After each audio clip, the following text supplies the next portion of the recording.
quiet for a second while I fade it. It's got to, Yeah, that's it. fade this. Hold on. Fading. Fading professionally. Fading. Perfectly timed. Perfectly executed. Fucking DJ skills there, mate. You know what I mean? It's my boots and cats and. But yeah, shit, mate. Slipmat's quaking in his boots as we speak. Yes, welcome everybody. Welcome to High on Homegrown and all that. I was thinking of not doing a proper intro because when you say that C word, I think you get flagged by YouTube, so we just don't say the C word. But you know, what kind of bullshit is that anyway? You know, so the C word. Yeah, the C word, Margaret.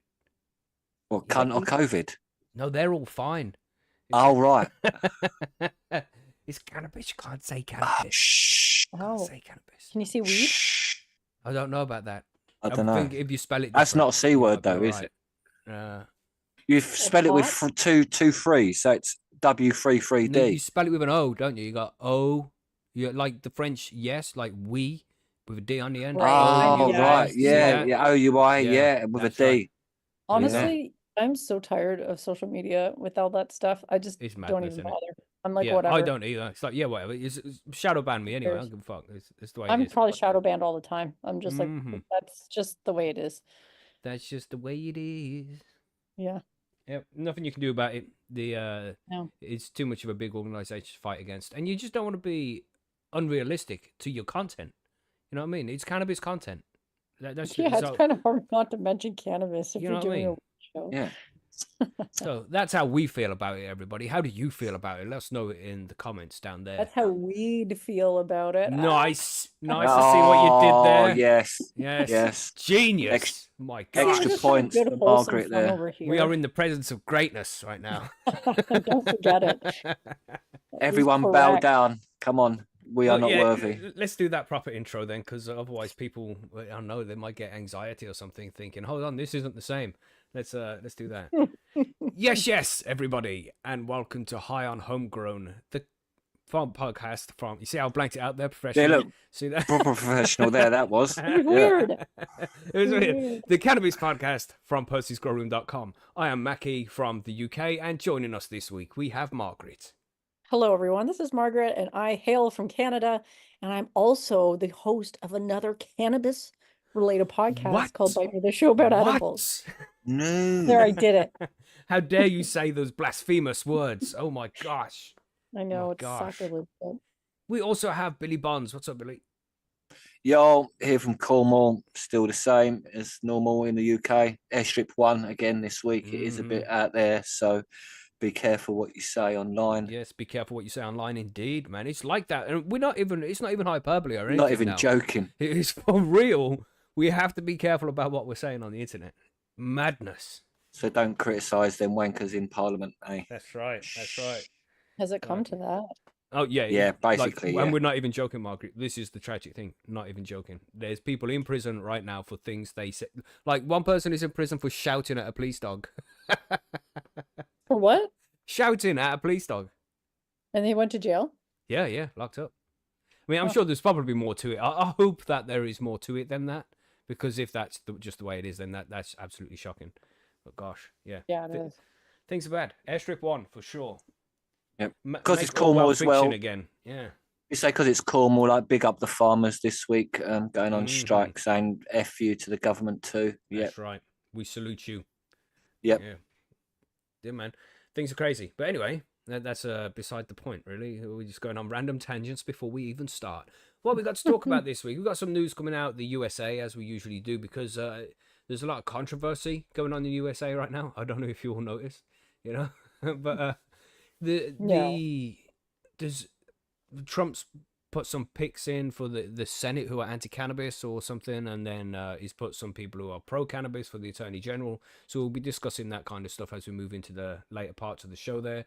We also have Missouri cities and counties cannot stack marijuana sales taxes on top of another at appeals court rules. So yeah, in Missouri, they've been paying stupid amount of taxes because they've been doubled up. They've been like paying state taxes and some other kind of taxes and shit. So, yeah, real bad, man. They've been proper ripping people off. So now a court has made that illegal. San Diego is looking at making the first cannabis lounge. It's near completion. That's going to be super cool to see. A nice reason to visit San Diego there. Big alcohol cannabis beverage push, progress or problem for industry leaders. So, you know, cannabis beverages are a thing, aren't they, Margaret? It's something you enjoy. Oh, yeah. So, So, yeah, we're going to discuss what's happening there and how it's going to impact the big alcohol industry. There's some jobs going around the UK now. You can get jobs in the cannabis industry in the UK, even though it's fully illegal. Or no, madness. Well, not fully illegal. Legal medically, but, you know, it still makes no sense, does it? And then, yeah, the shit with the Attorney General. And then Margaret has brought one saying, man charged after police found 40 kilos of cannabis in luggage. Damn. So how are you carrying that? You know, 40 kilos isn't that light. You know, it's like one of them, you pick it up. That's heavy. Yeah, it's like you can pick it up and you'll start walking with it and you're all right. But you know, one of them, like the weight gets more and more as you're walking. So 5 minutes after carrying 40 kilos, you're like, oh, fucking hell. Well, God damn it. And he got down the plane. Fair play to him, I say. Just for carrying, not for drug smuggling, of course. That's very bad idea there, sir. Don't do that. But yeah, that's the news stories that we're going to be covering shortly. We also, of course, have the Grow Guides, where we're going to be talking about flushing cannabis plants, which is a little bit of a controversial thing sometimes, because some people think you should, some people think you shouldn't. So we're just going to get into the finer details there and figure out if you should be flushing your cannabis plants when you come into harvest. Yeah, so that's the plan anyway. Yeah. What else do we talk about now? What we smoking on and all that? Yeah, I smoked a lot over this weekend, I find, because, you know, there's a lot of fights on TV. A little bit, we had a session on Friday to watch the Mike Tyson fight. We was in the Zoom room watching Tyson. And then yesterday there was the UFC with John Jones coming back. So, yeah, been on a couple of sessions this weekend. It's been fun. You been up to much, Margaret? You done anything interesting? Oh, I'm always doing something interesting, but... but no. No, that's it. Just I went to having like a edibles. comedy show last night. I don't know, like. Oh, that was interesting. Was it not good? But I suppose It was it's in great. It Canada, was isn't it? You improv, guys too. have to watch you say as well, yeah. It was an improv show. I really like improv Cool. because I feel like the talent you have to just come up with shit on the spot is like, it's on another level. hmm This is what I like. Theo, you know, there's Theo Von, the comedian. I don't know if everybody knows who Yeah, he is. yeah. But Yeah. he's fucking hilarious. But I don't like his stand-up so much. But when he's doing his podcast and when he's on other people's podcasts, the guy's fucking hilarious. He just says funny Right. things off the cuff all the time. Yeah, he is pretty good that way. Yeah. So, You don't like his stand-up though, eh? it's not like I don't like it. It's just I prefer just his wittiness and the crazy things that he'll just randomly say out of nowhere. And the random Yeah. stories that he has sometimes. Yeah. It's like, Yeah, he's a good storyteller. with that story he tells where he found a homeless guy on the way to a party. He's like, oh yeah, come along with me, man. You can come along. And then he's just talking to his friends and he's like, some guy just, well, one of the people at the party was like, some guy just jumped out the window and ran off with a load of coats. And Oh, it was the no. homeless guy who he brought to the party. Right, of course it was. You know? This guy's like, I'm gonna cash Fucking in. funny. He's like, oh, he's nothing to do with me, gosh. Yeah, funny guy. What were you saying, Billy? What you been up to? I've been growing some cannabis and making hash, surprisingly enough. Oh my gosh. Something different Yeah. this week then. Yeah, something different this week. Yeah, All right. just a little bit different. Yeah. Oh, that does remind me you sent me some seeds, I think you said, Macky, Oh, because I cool, won yeah. a snail race recently, but we're That's right. having a postal strike, Oh, fucking Jesus. so I don't God. know when I'm gonna get them, so I might have to grow out something else first, because Typical. Typical. No. And I do have more Uh, postage to send out as well. I've got some to send out. I know Turpo's waiting for someone. I took it to the post office and they got this thing where they like put it through a fake letterbox to see how big the fucking envelope is. And it's like, oh, it Yeah. won't fit in, look. I'm like, force it a bit, mate. Fucking but it wouldn't go in. Yeah. So instead of like $4.20, which I'd pay for a standard package going to the USA, then it was like, oh no, it's going to be $12.90 or something. It's like, what, that much just it don't fit $12. in, you know? So I have to reopen the package and take the seeds out of the Dutch, because it's in the Dutch passion case. Like they're in little hard cases. So if I take the beans out of that, then it will be able to fit through, and then I can save like £8. Ridiculous. Yeah, that's a lot. Yeah, it's ridiculous. Just that much? What? I'm not going to go onto a postal rant. No, I'm not going to go postal. That's right. It's let's just ignore that. But yeah, I'm trying to get packages out to everybody. I know I'm super shit at postage, everybody. If you're expecting something from me, you haven't got it yet, then just keep reminding me. Message me on Percy every couple of days and I'll get on it. You know what I'm like. I'm just bad at postage. But anyway, is that everything that we have to say before we move on to the show? I think we're all good, right? Ready to go and talk about some news? Maybe. Yeah, maybe. That's it. I think that's a good answer. Maybe. We'll see how it goes when we get there. Let's do some news.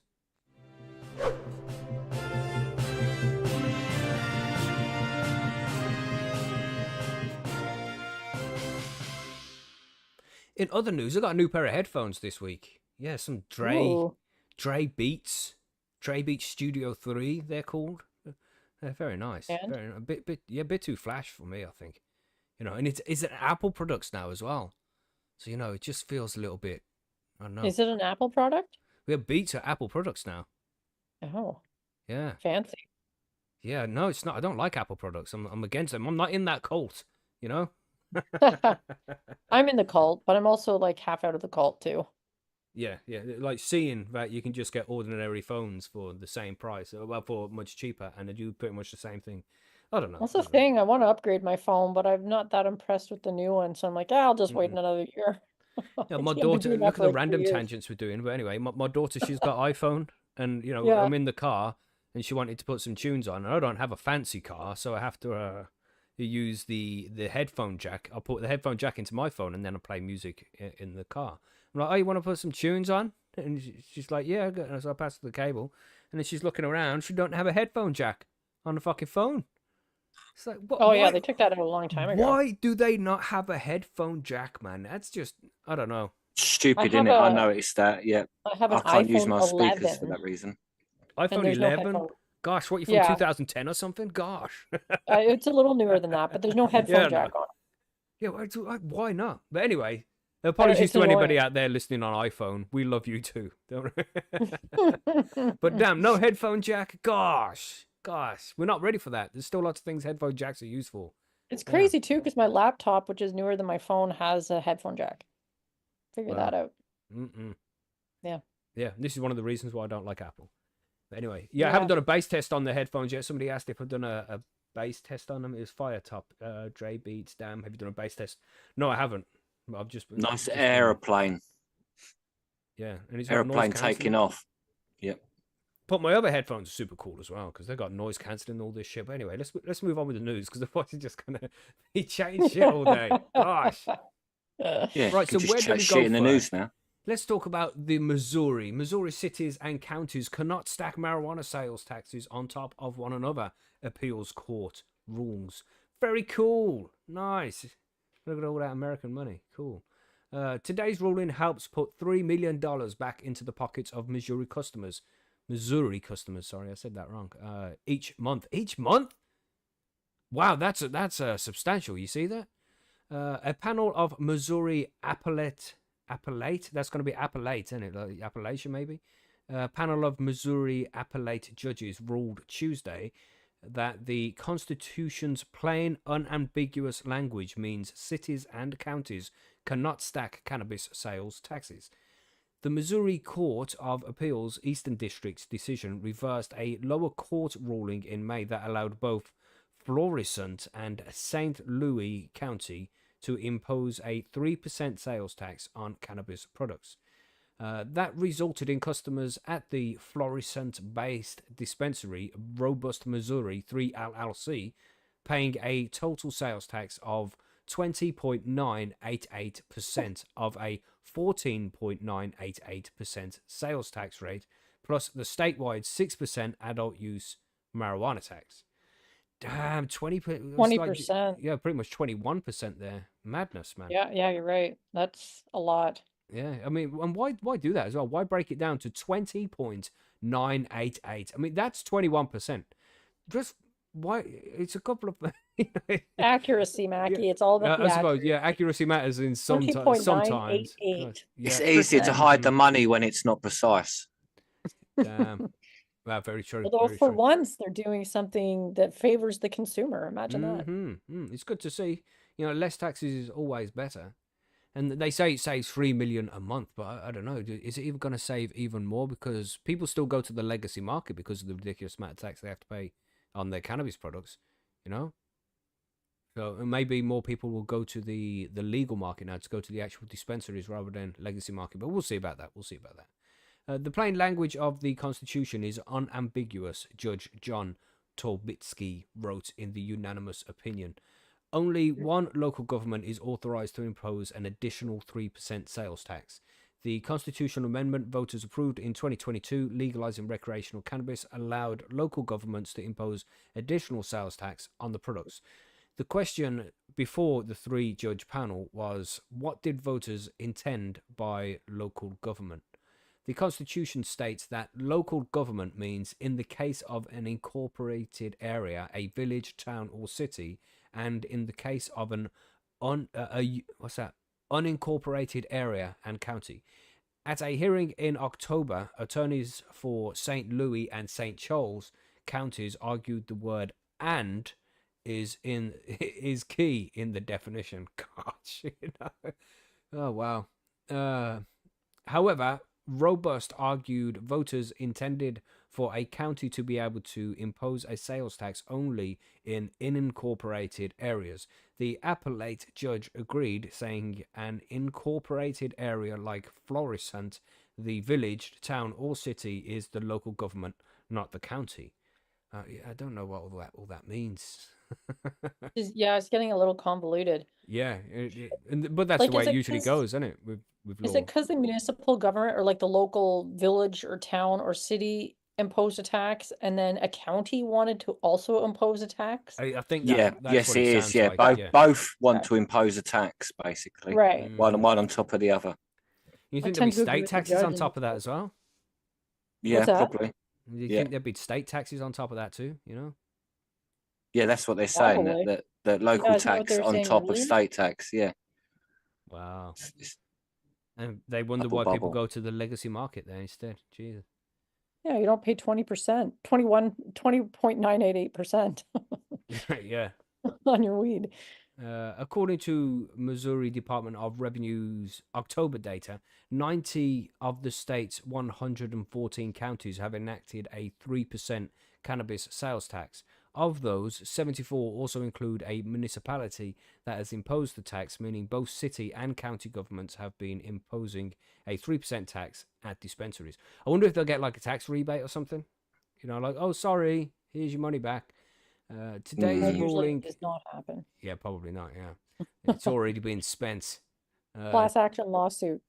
Hmm. I mean, with 3 million, Yeah. 3 million a month, that's gonna be quite a substantial amount, which those lawyers can take a percentage of. Well, Maybe no, that's that's more possible. like the tax they're not paying anymore, isn't it? So they're not like they're getting it back. That's just not what they're going to be paying out anymore. Yeah, but could they get it back from shit they've already paid? Maybe. I don't know. Maybe in this maybe in the same tax term, but if they changed the law after the day when they've not, Right. if you know what I mean, the day Right, after yeah, the yeah. taxes are all paid, then maybe not because it's not within the same tax bracket. If you know what I mean, depends on how they word it and how them laws particularly work. But of course, they don't want to give money back. Be silly. Yeah, so today's ruling helps put $3 million back into the pockets of Missouri customers each month, said Andrew Mullins, executive director for the Missouri Cannabis Trade Association, and will allow the industry to continue to contribute hundreds of millions each year in sales tax revenue to the state and our local communities. The association's estimate of $3 million in excess taxation is based on Missouri's monthly average of 105 million in adult use cannabis sales. Gosh, and that's just one state. What was the figure? $105 million a month. A month. Oh, wow. Mm. Wow. That's crazy, right? That's a pretty penny, as Yeah, they this say. needs to be shown to like the UK government and be like, look, hello. Yeah. Look how much money you can potentially make here. Come on. St. Louis and St. Charles counties have 30 days after the decision to request that the Missouri Supreme Court review the case. We are reviewing the ruling and determining next steps, said Doug Moore, spokesman for St. Louis County. It is unclear at this point what the financial impact would be. In the judge's decision, they wrote to the county's argument that the word "and" allows them to impose an additional tax suffers from several serious defects. First, it would wholly discount the phrase "in the case of an unincorporated area" that appears immediately before the words "the county." The decision states, okay, this is getting confusing, were this court to read the Constitution as the county's urge, the phrase would be rendered superfluous. What the fuck, man? The judge also stated that the Constitution lists the entities that can be local government and blah blah blah blah blah. Yes, this goes on. I think it gets a little bit boring after this. It's just I think we've already got to the point of things here, where they have been overtaxing people. The sneaky bastards, sneaky bastards. You know what I mean? Are we that surprised? Oh Are we no, that surprised? They're like, and the county means we can tax you too. And the county, and me, and my friend. I'm like, no. Give us your bloody dinner money.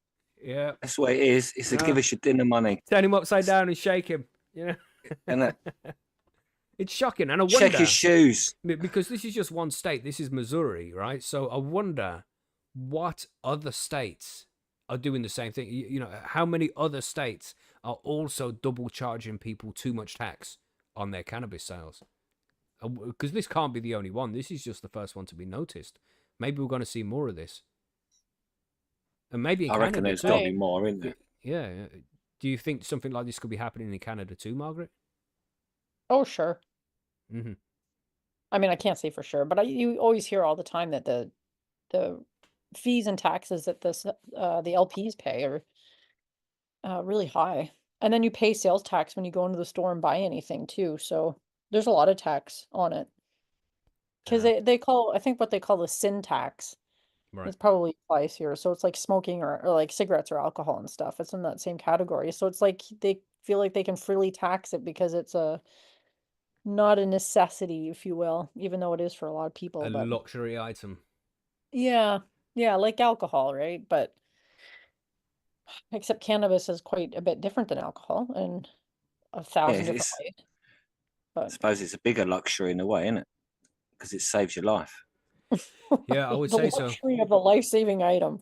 Imagine that.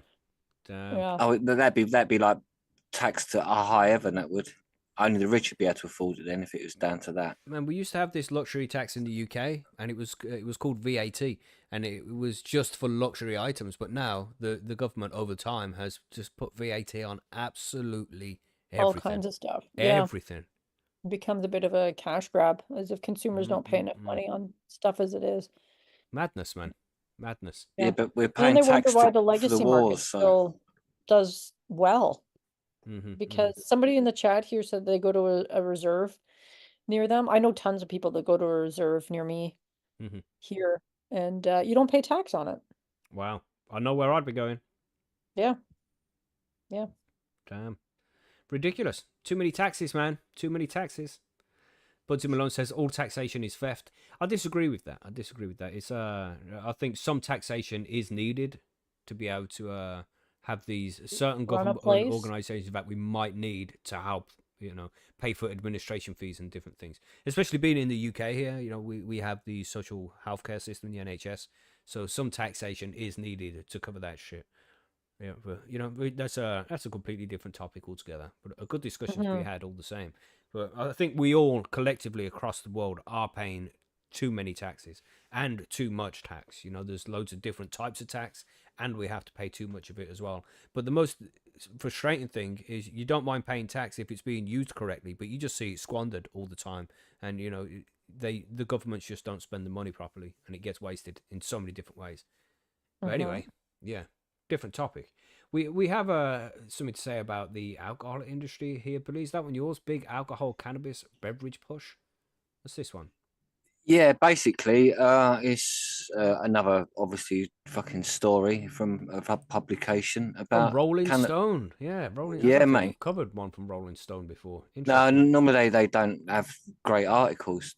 They've dropped off quite badly, actually, in my opinion. But anyway, this is about cannabis beverages, and obviously we're talking about drinks when we say beverages, because this is normal England, so we say drinks. So they're basically saying this is the latest trend in cannabis consumption methods, but are cannabis beverages simply a trend? Research is saying no, basically. So the global cannabis, the market, the beverages drinks market is valued at 1.16 billion US dollars a year. Wow. So that in 2023, it made over $1 billion in just like obviously the drinks. So like you've like, oh shit, hang on. Again, your ears prick up a bit when you hear that sort of money. But they reckon like from this year, the market's projected to grow at the CAGR rate of to 19.2%, basically 20%. So they're looking at by 2030, Don't it could round be it up, Billy. Let's 3.8 be billion. accurate with percentages now, mate. Let's 19.2. Let's be accurate. Sorry, yeah. You know? So basically, almost like 3.8 billion, so 4 billion by 2030, just for the drinks. You're rounding it up again, Billy. Yeah, no, yeah. Sorry. We're going to be accurate with numbers today. Yeah, that's 3.8 billion by 2030. That's crazy money. And I wonder what comparison that is to like the ordinary alcohol industry. I wonder how much money the alcohol industry brings in every year. Oh, way more than that. It's going to be substantially more than that. Because my understanding too, from people I've talked to about cannabis beverages, it's been a little while, but it's still a pretty small portion of the overall cannabis market in legal places. Mm-hmm. Yeah. Also in the article, they're asking sort of what do you think's driving like this thing, and they're saying that obviously health conscious. They're saying people are more that way. Example is 62% of adults under 35 now only drink alcohol compared to 72% 2 decades ago. Cool. So it's like a 10% drop off there within 20 years. So 5% like every decade. Right, so that's quite a substantial rate, really, when we're talking about the millions of Americans there is. So yeah, very true. So a study from 2022 found that 17.7 million people, not 18 million, 17.7 million people reported daily on nearly daily marijuana use or cannabis use, as we like to say properly. So meanwhile, 14.7 million, not 15 million people reported drinking at the same frequency. So that's like 3 million exactly the difference between like people who reported smoking cannabis and then drinking. So that's interesting though, because like daily cannabis consumption is very different than daily alcohol consumption as far as what it'll do to your body. Yeah, and that's what I was thinking as well when it comes to these cannabis drinks. I mean, when you consume alcohol and your liver has to process that alcohol, and it's essentially a poison, it causes liver damage. I wouldn't like to be just assuming, but I wouldn't think that the cannabis drinks do the same thing. It's going to be processed differently by the liver. Is it going to be less harmful than alcoholic beverages? I would think. Well, yeah, so. because it's just more natural, isn't it, as well? So obviously alcohol is very harmful substance.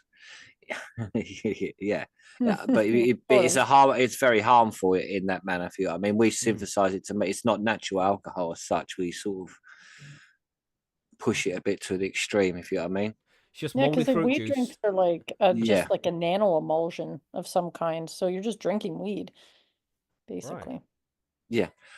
They say alcohol consumption's dropped by 3% as well within the 1 year, like between in the 2023 alone, which is quite a large percent. That's a big chunk of money from what the billions they're making. That's probably 3 billion they've lost there.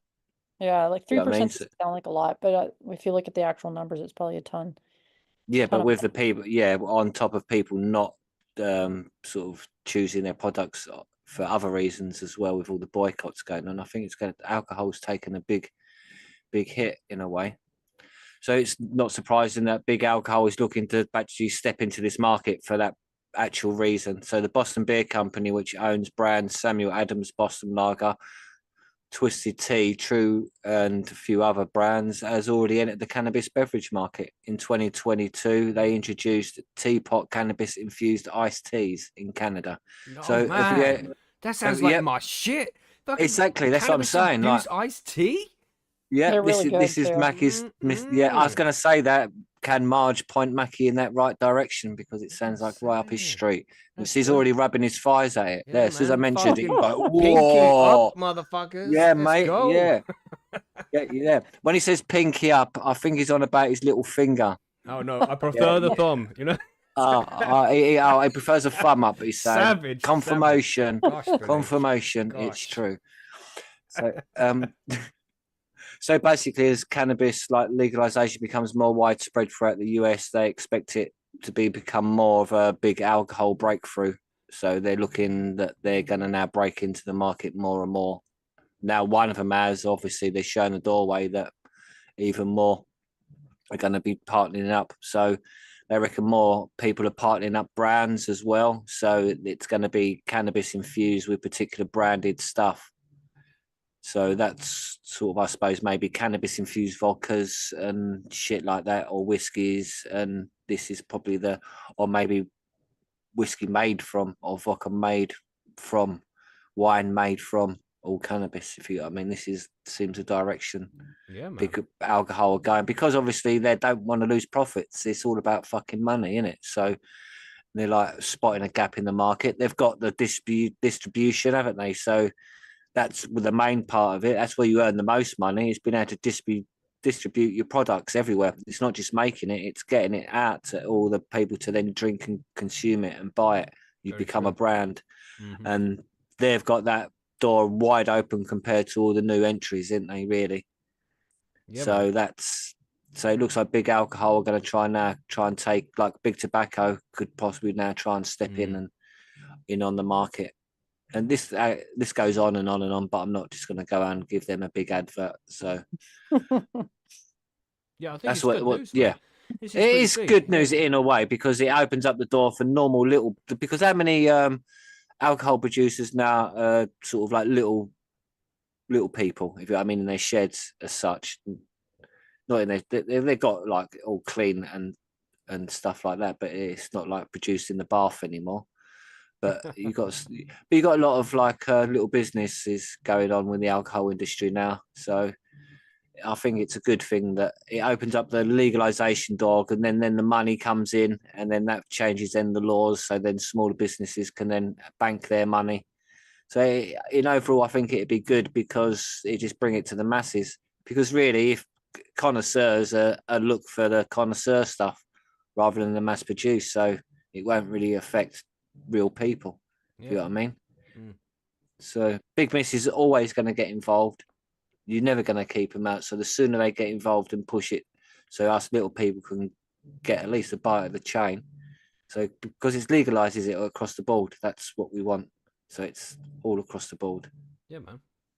Yeah, so I think this is a good step interesting. in the right direction. It's going to be interesting to see the alcohol use fall and people start moving towards these cannabis drinks instead. It's going to be interesting to see how it evolves, man.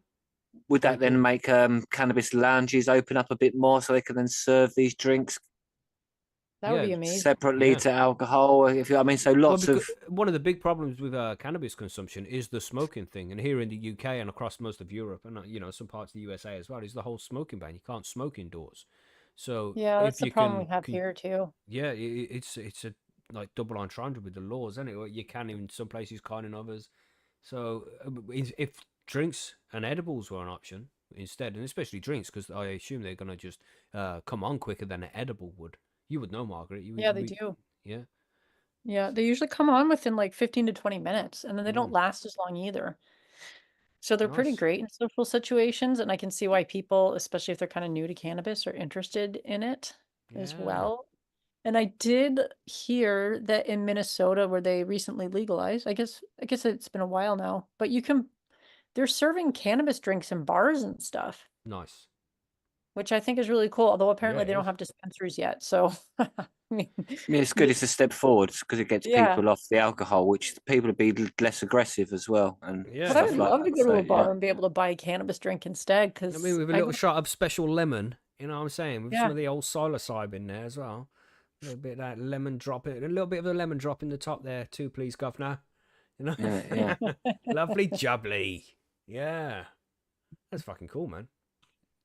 We'll just see how things go. I want to try some of these cannabis beverages now, but I can't because I live in Airstrip 1, so I have to wait. Yeah. Yeah, Yeah. sorry. Good story though. Good story. Good to see the progress. You know. So what do we have next? What's good? Tell us about this crazy guy who. This crazy Tell us guy from tell about Toronto? this weightlifter. You know. Yeah. This is from the Toronto Star. Sorry, I shouldn't use the slang. If you're from around here, you often call Toronto. All right. Okay. I didn't know what you meant when you said Toronto. It makes no sense.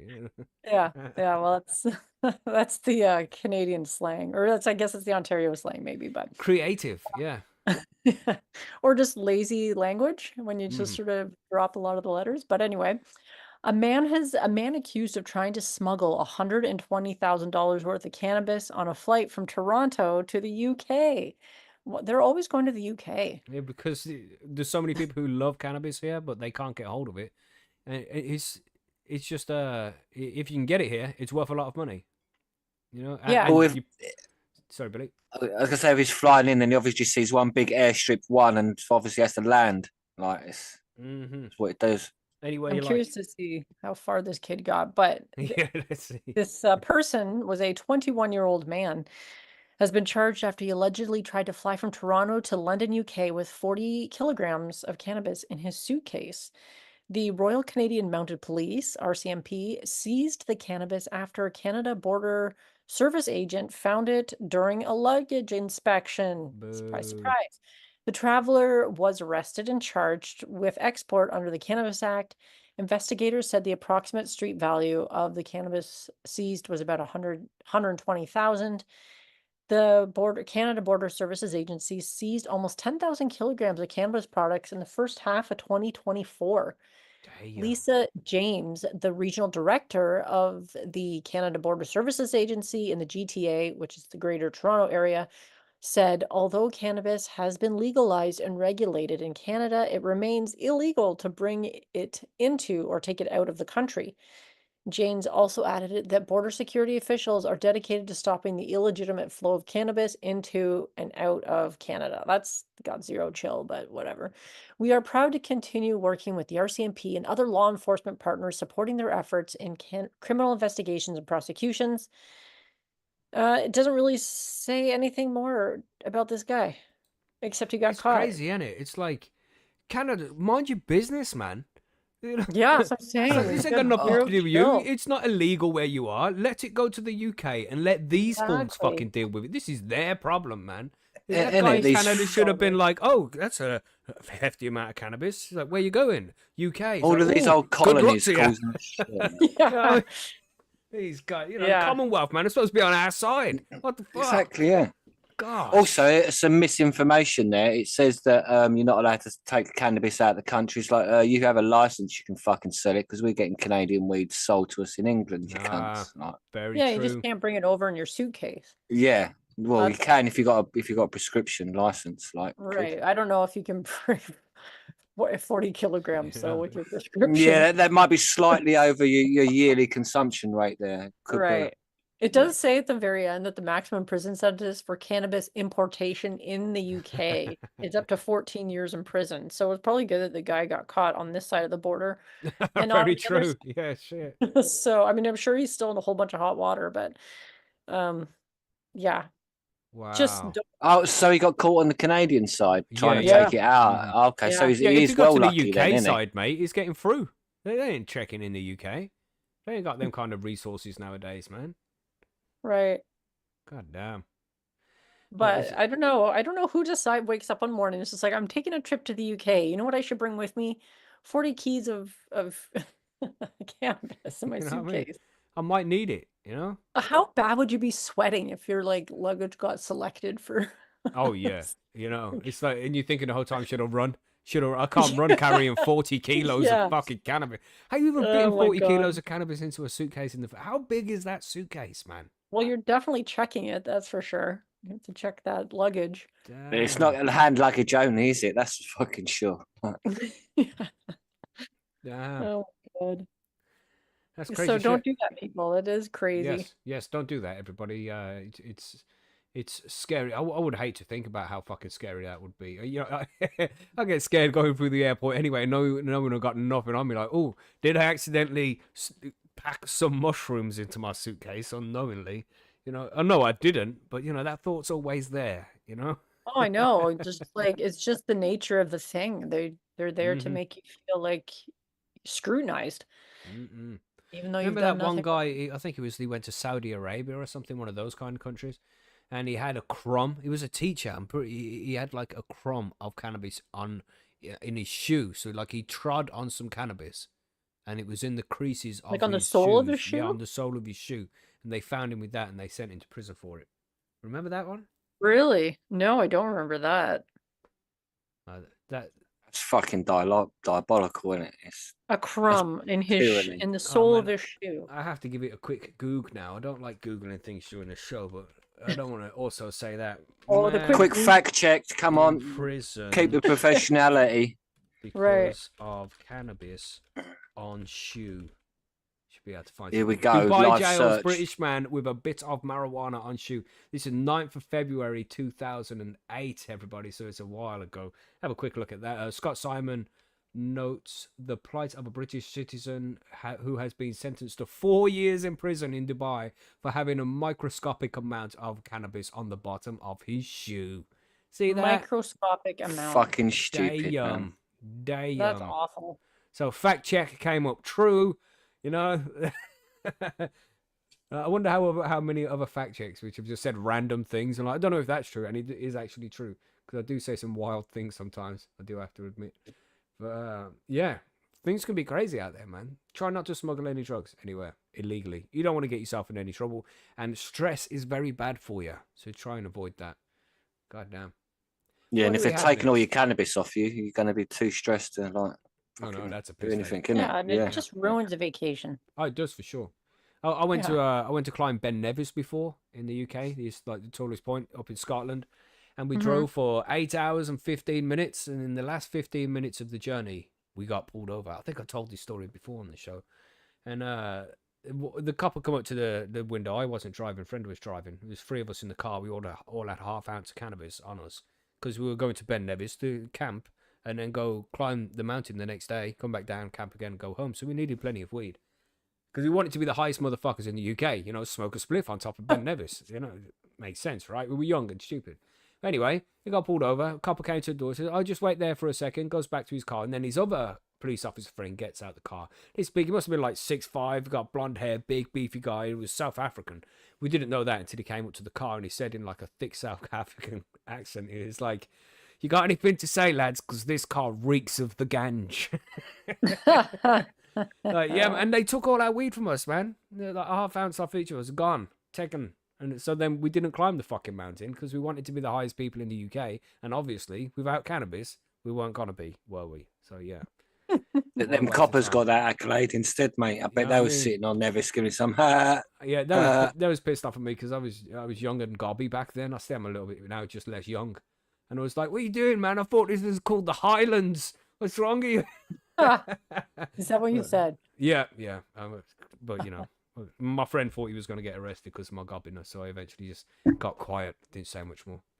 Good times. Good times. I should try and climb that mountain again, maybe. I just don't like traveling further north because it gets colder, and I don't like cold. But anyway, we have another news article here. We got a special bonus news article there with that guy from Dubai with his crumb on his shoe. 4 years in prison. Jesus.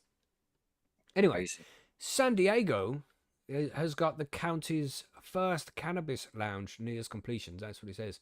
Sessions by the Bay will be a 3-story enterprise for cannabis lovers in National City. How cool is that? I want to go there. Mm-hmm. Sessions by the Bay. It will be the first in San Diego County, but the Sessions by the Bay Cannabis Lounge will not likely be the last. "We are the first of its kind immersive cannabis lounge," said owner and CEO Alex Aon, while standing on the roof of the 3-story enterprise. Nice. That must be so cool. You know what I mean? It's looking across the city and being like, "Yeah, man, this is my coffee shop here." When he says standing on the roof, I assume it's some sort of balcony style roofing, not that they're just standing on the roof thinking, yeah, we better not jump, sort of type thing. Yeah, and you put nets around the building just in case, like they do in Yeah. the Apple phone factories. Oh, Aon Aon said once it's completed, Sessions by the Bay in National City will have a downstairs dispensary, a second floor lounge with food and drinks and entertainment, and a third floor rooftop lounge. The first 2 floors are expected to open by mid-January.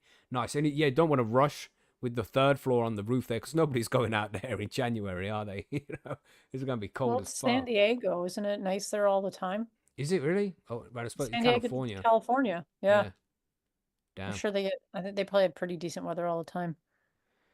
It's a space where we're hoping to not just sell you something, but provide a full experience, Aon said.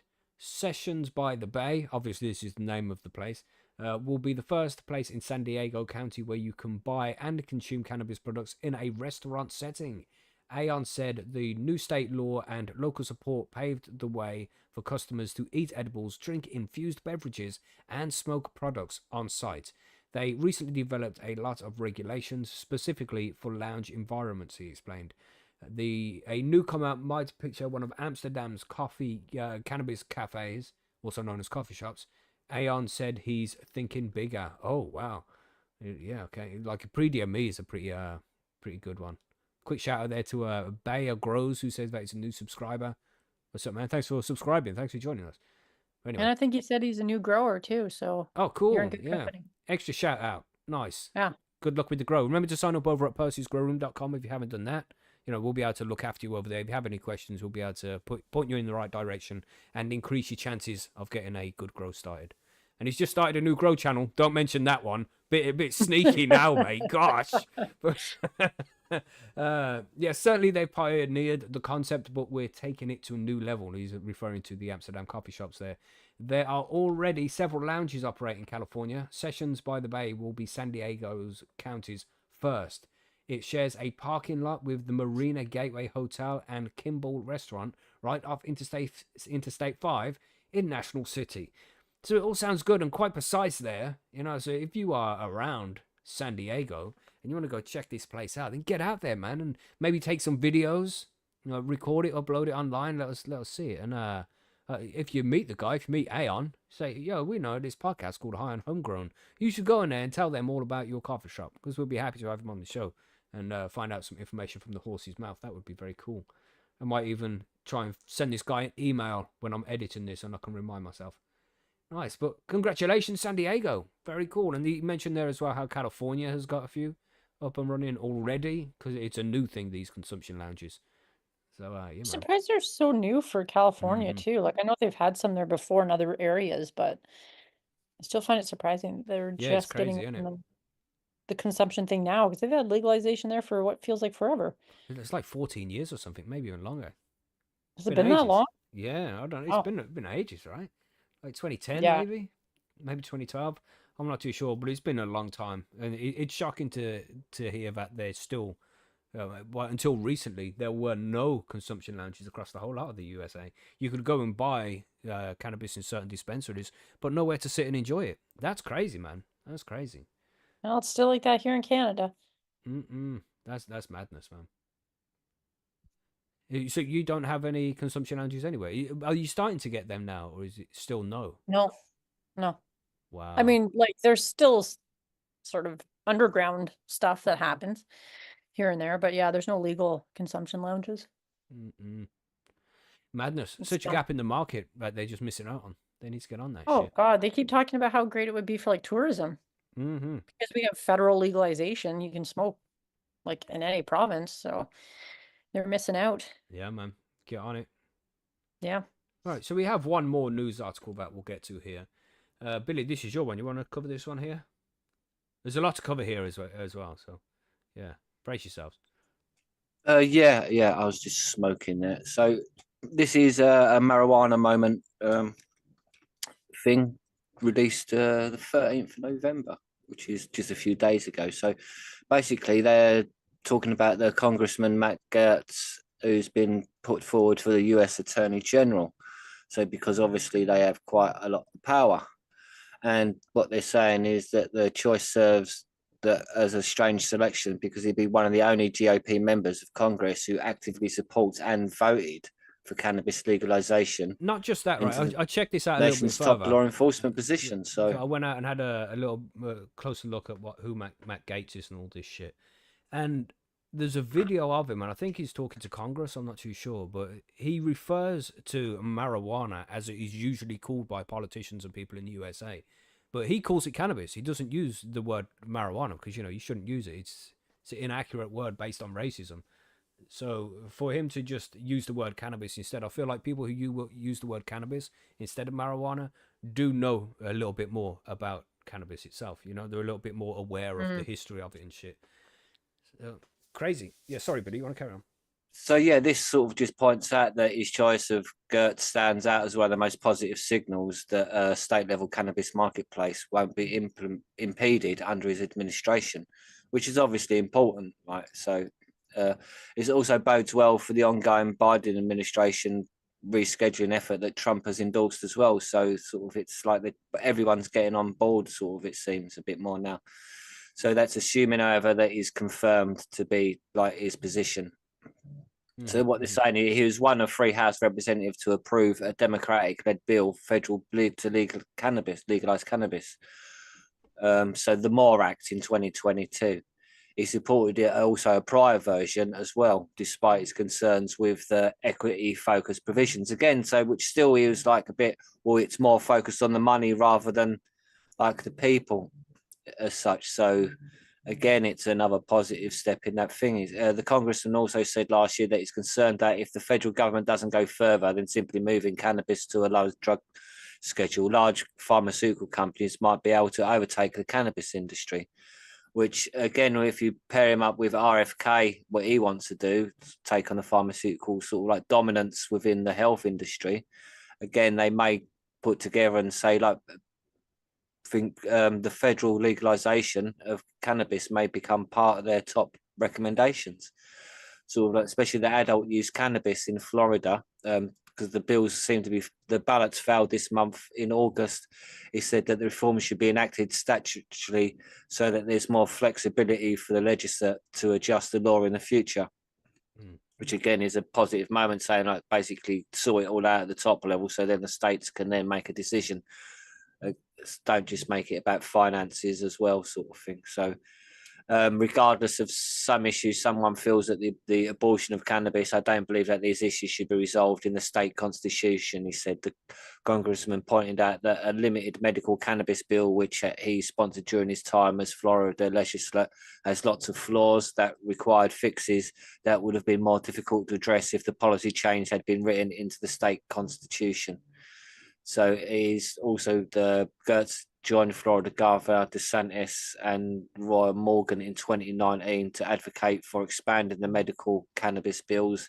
He helped usher into law by making so the patients had access to smokable products. It weren't just like edibles and shit like that. They was actually able to smoke it, because I think that's the issue we have in the UK as well, that you're only technically allowed to have edibles or vaporize.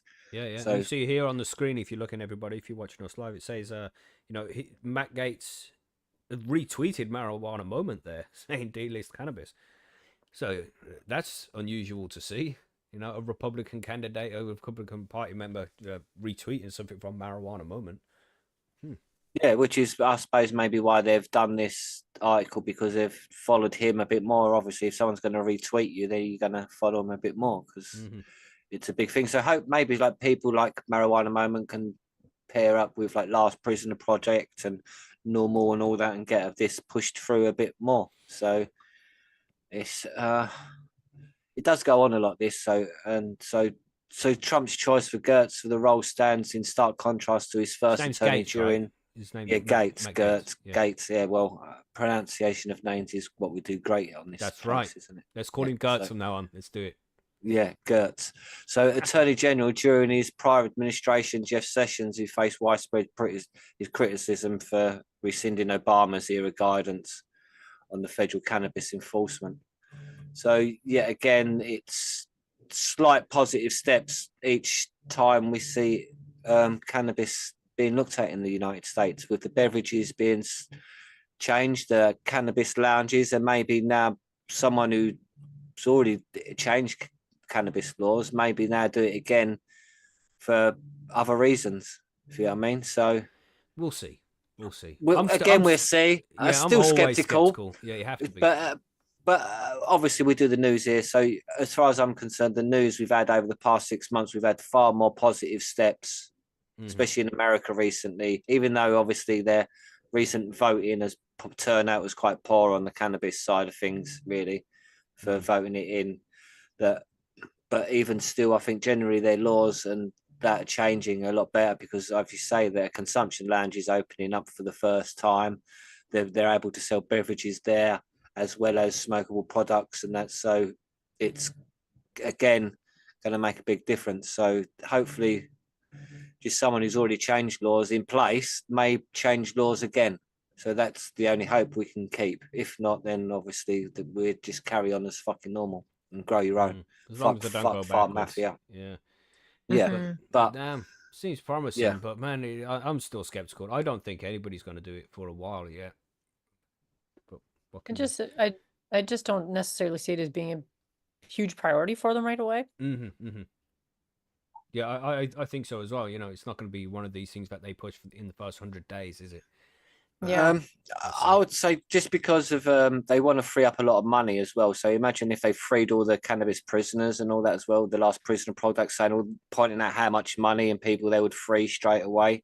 It just looked good if they could free the cannabis prisoners quickly and act on that. If you know what I mean, just to look. So it's just something. If as soon as someone's in power, then push them to do it quickly because they might do it. If not, then you haven't lost nothing, have you? Highlight the fact.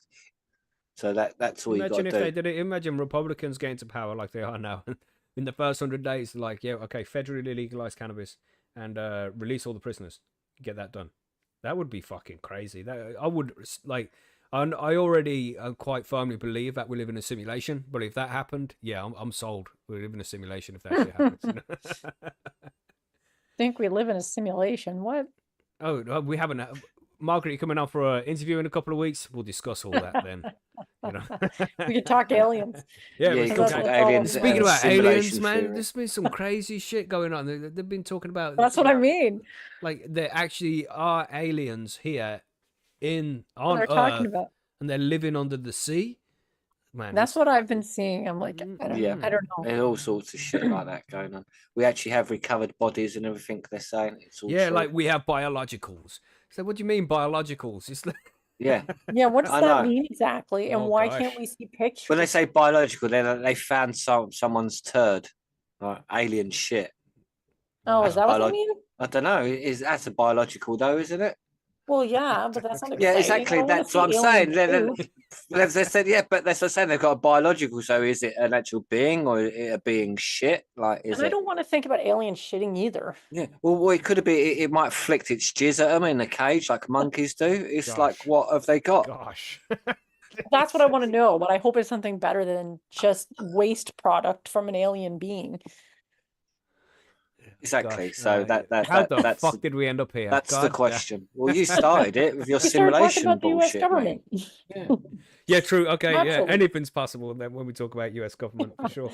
Yeah. Well, gosh, yeah. We'll keep you all informed. Obviously, as this progresses, there's a lot of people being assigned to the Trump administration. There's people being put onto the Senate that are anti-cannabis. There's a lot going on right now, but obviously, we'll keep you all informed as it all moves forwards of any progress. I don't know. It's just interesting because it's a marijuana moment as well. So, and I don't even know if this guy is actually going to be Attorney General as well, because he has to be accepted. What's the right word? He has resigned, hasn't he, from his position? So he can be. Yeah, so he can get someone. One of the houses have to let him in though, and yeah, I don't know. There's some shit like there's some clause in the Constitution that because there's the same problem with Tulsi Gabbard apparently, where the House might not want her to be in power, so they just say no, and then Trump can. I don't know, man, it's complicated shit. He can put the houses on recess and then appoint them while they're on recess. Some dodgy shit in the Constitution. It's complex, you know. The U.S. politics does get complex when you look at the finer details like that. But it's going to be interesting to see what happens throughout this whole process over the next few months. It's going to be interesting. But yes, aliens, everybody. Gosh. I know. And nobody But cares. well, I think we're all sick of seeing just bullshit and clickbait everywhere. So they say these things and just hype it up all the time to be like, oh look, UFOs, and then you actually go click on the article and it's just some bullshit. That's not what they meant in the first place. Right. So we see bullshit so often now. I think it's so easy to just scroll past it. I mean, I'm into this shit, and I've seen things be said, but I'm not clicking on any of it to be like, oh, let's see what they're saying here, because most likely it's bullshit. It's just interesting though how much things have changed because didn't they say back in like the 50s or 60s the US government didn't want to tell the American people that they knew anything because they were worried that there'd be mass pandemonium and all You that know? stuff, and now people are like, I don't know, man. Yeah. Yeah, I Like, keep seeing these whatever. memes, going around the internet as they do it. Yeah. It's like, oh, there's aliens, is there? Oh, cool. How about that Epstein client list? I know, or there's Yeah. like they're distracted by Just fights between geriatric folks and mm-hmm. all these other distractions. Well, geriatric folks, you mean politicians, right? Well, that wasn't what I meant, but it's pretty much the But same yeah, thing. true, same thing, same thing. Yeah. But yeah, that's all the news stories we have, and of course we'll keep you informed of any progress going over there in the USA as cannabis law might change. But I'm still very skeptical. I don't think it's going to get done anytime soon, and I'd just like to stay that way because then when they do, if they do, it's going to be a case of, oh, I'm pleasantly surprised instead of being unpleasantly disappointed because I got my hopes up, and I think that's just the best way to go. You know what I'm saying? Makes sense. But anything else to add here? Forum news? Any forum news? I don't think there is. Yeah, there is one thing I wanted to discuss was that job. Oh yeah, that jobs one. Yeah, what are you saying about that, Billy? Oh, What's going on Yeah. there? Well, basically, I looked quickly because there wasn't a great deal of news at cannabis jobs just to see what they are. And basically, if you're a registered nurse and you've got evidence of a post-registration nurse prescriber course, you can become work for one of these cannabis places prescribing cannabis to people. Oh God, Like I've it's a seen those consultant. here too. Yeah, but the pay, they're offering like 50 grand a year for these jobs. Mm-hmm. And Yeah, it's quite some an of them pay easy really well. and it's quite an easy job in comparison to what other registered nurses jobs would be, if you know what I mean, because some nurses jobs are just fucking horrific. So there's a lot of people with like aunts and uncles and shit out there, and mums and dads who are fucking like old registered nurses. So like, get the fuck out like your job and start applying for jobs in this industry because they're about in the UK and they're going to be everywhere where there's cannabis for people on the local NHS or even private prescriptions. So wherever you live in the world, man, start getting your old registered nurses looking at these easy jobs because they're bloody good money for not a lot of work, basically. And you can work from home for some of them because if you're only doing doing calls, you can do it. Wow. Yeah, you could do a Imagine lot that, from 50k working from home. Damn. Yeah, no weekends and all that, Monday to Friday jobs. It's like wow, it's a dream, yes. really. Yeah. So if some people don't realise that the career change, like so, all you need to be is just a registered nurse, and there's loads of them out there. So some of them have probably left the NHS because they've had enough. If you know what I mean? Yeah, and for sure. they don't realise that there are these easy money jobs out there. Go and work in the cannabis industry, prescribing people their cannabis. Yeah, man. I saw there was other ones out there. So there's like a Curaleaf looking for people to work for them and shit. Yeah, exactly. Articles, yeah. There's lots going on there. Interesting. Get a job in the cannabis industry. In the cannabis industry legally. Imagine telling your friends that, like you're in the UK and it's like, oh, what you do? Oh, I just sell weed to people. Really? It's like, no, legally. Yeah. Crazy. But crazy shit. Progress in some way here in the UK. We are heading in the right direction. Very, very slowly when it comes to cannabis anyway. In many other ways, we're taking huge steps backwards. Crazy shit. But sorry, I didn't mean that. Our government is doing such a great job of absolutely everything. I'm so proud of them. Keep up the great work. Anything else to add? It's fucking lying. You'll get arrested, Billy. You have to be careful. They'll come for you, bro. Shush. They'll come for you, bro. Oh, well. Yes. 2 and 2 is 5. Yeah, sorry. 2 and 2 is 5. Exactly. Thank you for correcting me, sir. Yeah. But that is everything. There are all the news articles. No forum news to add. A big shout out to Filmy Bowles over there, who won the Halloween competition. You know, he's won himself a nice desktop vaporizer. Congratulations to you, bro. That's a very nice prize to be winning over there. Yeah, and if anybody wants to take part in all those competitions that we have over at Percy's, then get over there and sign up. You won't regret it. It's a nice place. But that's it. Should we do smoke break? Let's do smoke break. Yes, a smoke break. What was that about them aliens then? It's just crazy, man. It just baffles me. Yeah, I don't understand what's happening that it's being talked about again. Is there some kind of thing happening in the...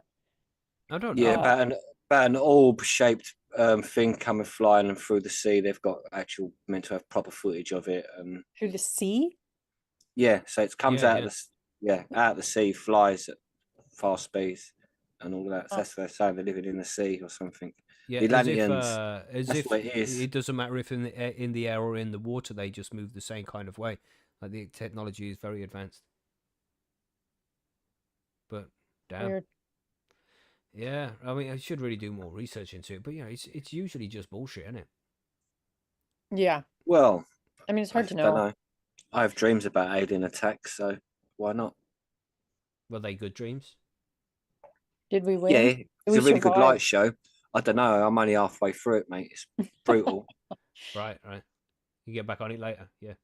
Yeah, I'll be back on it later. Yeah. Would you shag an alien though? That's a strange question. See, so the three-tiered one is on about from Total Recall. Yeah, gotta be. Yeah. It depends. Or the blue ones from Star Trek. What one's he on about? or from Avatar, the ones at Avatar, you know, the ones that stick their hair together when they mate. But they do that again with the animals, didn't they? Do you get me? So the same mating routine they do with each other, they do with the animal to bond with it. That's a bit far out for me. Sorry, but it is a bit alien, that one. God damn. How are we heading into this conversation? Gosh. But well, I think we spoke about this earlier, but you didn't see the Mike Tyson fight, did you, Margaret? No, my internet conked out right before. I think there must have been a lot of people streaming it.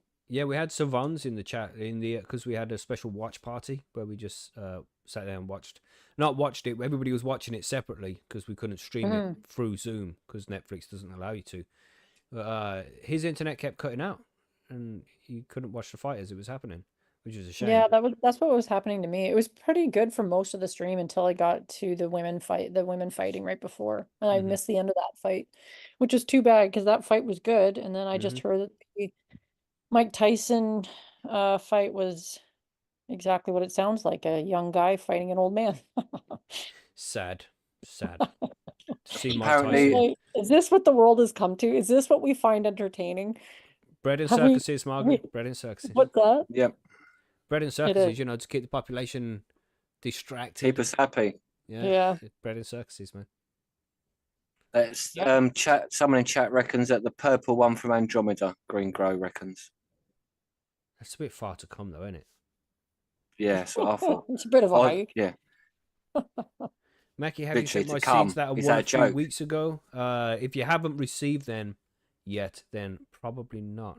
Yours are the Barney's ones, weren't they? Did you send mine? You said you sent mine. Yeah, yours are sent. I've got yours sent out because I got a whole stack together, took them to the post office, and then, as I said, the guy was trying to push it through this fucking this little slit, and it was like, oh no, that's going to be £12.90 now. And he was like, okay, I'll take it home and repackage it, and then I haven't repackaged the ones that I took yet, so I need to repackage those and resend them. So I'm gonna get on it. I mean, if you message me tomorrow over at Percy's, remind me, because then I can get everything stacked up again tomorrow with the customs forms on and all that. Because I ran out of customs forms as well, but I got those back now. The guy gave me a roll, so here you go. If I can use these, I'm like, oh, cheers, man. So make sure you come back here to use them though. Yeah, so nice guy at the post office, which makes it easier. God damn. Do you remember V, the old Alien program? Yeah, that was wicked. Yeah. That's all we could be living in, didn't they? And then he got cancelled. Ridiculous. I don't remember if it's 1 or 2 seasons, but yeah, it's quite short. Alien TV show, sci-fi anyway, called V. And he had that chick in it. What's her name? You know the chick. I don't know. You know the one on me. Yeah, No, I know no, the I chicks mean you're on everybody. about, but I don't know the name. Yeah. Yeah, that was well big in the UK. Everyone loved it hard. Mm-hmm. One of my But favorite sci-fis is Stargate SG-1, man. yeah, Fucking that love as well. Stargate. Stargate See, was aliens sick. again. It's all about aliens because we know it's true psychologically. If you know what I mean, On that note, I'm just gonna go grab a drink. I'll be right back. Sounds it's like a within good the idea. stories of our ancestors, and it's been told over and over and over and over again. That's why it's in all our sci-fi movies because we know it's true. If you know what I mean, Margaret we know says it's she's gonna go true. get a drink, and then it reminded me that I have a beer in the freezer. Oh Uh-oh. no, oh no, Text the wife here. beer in freezer. Oh, Can you get those beers from the freezer, Battlestar Galactica. please? Oh yeah, that Yeah, was good shit nice too. Yeah, shout, man, fucking Pagan. Yeah, Battlestar Galactica was so fucking good. yeah. The remake was pants, but the That one didn't original, last like, very long either. was it the Cybertrons? Wasn't it in Cylons, Battlestar? Cylons. Cylons. That's it. The Cylons. Nice one, Pagan. Yeah, that was fucking wicked shit. My freezing beers are already in the fridge, ready. Yeah, because you can walk away from the laptop that you see, Big Bad Wolfie, kind of stuck here. I'll wait for Chained to the Margaret to get desk. back, and then I go get it. Because I've sent her a message, but it hasn't been seen. I'm gonna write ping ping. Ping ping. Yeah. Just to try and. Is that a Chinese Mandarin name? Yeah, that's right. Nah. What's the word for wife? Laopo? Laopo, something like that? Yeah, mate. If that's what you say it is. I know Yep. proper Mandarin. I do. Yeah, I've been learning loads of Mandarin this week as well. It's been good. You go through peaks and troughs of learning loads and then just not learning so much. Yeah, fits and spurts as such. Ni hao. Ni hao. Man, I could say so many things in Mandarin now. I just don't. Because it's difficult to word sentences together. You still watching it with subtitles, like? Yeah, you're watching TV shows with Mandarin subtitles. Yeah. I can read quite a bit of Mandarin, which is cool. You know, I've got a couple of like apps on my phone, like books that are written in Mandarin. So then I just read through them, the symbols that I know. So apparently it's a good way to learn is by figuring out how to read it. It's very cool. You know, you get happy when you see a symbol that you recognize. Be like, I know that word. That's Jersey. Very cool. You know, you see boo a lot. Boo. Well, yeah. Anyway, I won't go talking any Mandarin today because it just takes time to figure out what to say and then to actually say the sentence. It's good. I enjoy it, and I really don't know why I'm doing it because I don't think I'll ever go to China. You know, it just it seems like a crazy place. You know, because people in China, you know, like in the UK and the USA and Western world over here, we have this 40-hour week, 9 to 5, 5 days a week kind of jobs that we do. In China, they have like 9 till 9, like 996, 9 in the morning till 9 at night for 6 days a week. That's crazy, right? Yeah, Big Bad Wolf says China will come to you. Yeah, it definitely will. This is one of the reasons why I'm learning. Maybe I'll need it in the future. You know. Are you back there, Margaret? I am. Cool. I'm just going to go grab a drink out. Hopefully it's still a drink out the freezer. So, yeah, I'll leave you with Billy. Keep an eye on him there, Margaret. You know what he gets like. I'll try. Right, I'll be back in 2 minutes. Why? What does he mean by hopefully it's still a drink? I think it's not a frozen block, if you know what I mean. It's just not a big piece of ice. I see. Something if you threw it in the water, the Titanic will crash into and sink. So, yeah. Don't want to be doing that. That's a bit dangerous, isn't it? Yeah, I think so. Yep. Ask people in the Titanic, or especially in the Titanic submarine. They found it a bit dangerous. Titanic submarine? Yeah, the one that went searching for the Titanic, innit? Oh, that one, yeah. Itself. Yeah, the one that got squished. Stupid billionaires with their toys. Yeah. Yeah, no one's really attempted that since, have they? It's surprising that, isn't it? really. That no Maybe one's really now that they gonna. know there's aliens in the ocean, Nah. they Did it might. implode or did the aliens shoot it? Ooh, Oh, there you or see. You're on. squish it. The See, you're aliens getting squish onto it. this conspiracy stuff now. You see, that's how it works. That's how it That's how, starts, is it? that's how it. Well, yeah, that's how it starts. You see, you've come up with a whole new theory there. We have to get Macky on that one then. What Yeah, do you I think reckon? so. He'd probably be What up do for you reckon? that. What do you reckon? Chat out in chat there. Did the submarine implode, or was the aliens shooting at it? Now we know they're living in the sea with spheres and shit.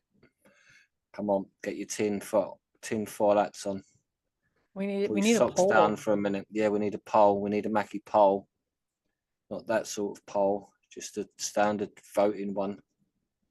Talking of polls, there's one in chat as well, which he hasn't spoke about. We've had 64 votes so far, which is quite high since it says only 61 are watching on my clock now. So, Yeah, yeah. that is pretty am good. back. Oh, look, it's back. You can talk about the poll we was talking about just a second ago. What So poll? you need to talk about the poll. What poll? You've already forgotten about the poll. He's already, yeah, what poll? Not bad. The poll you created.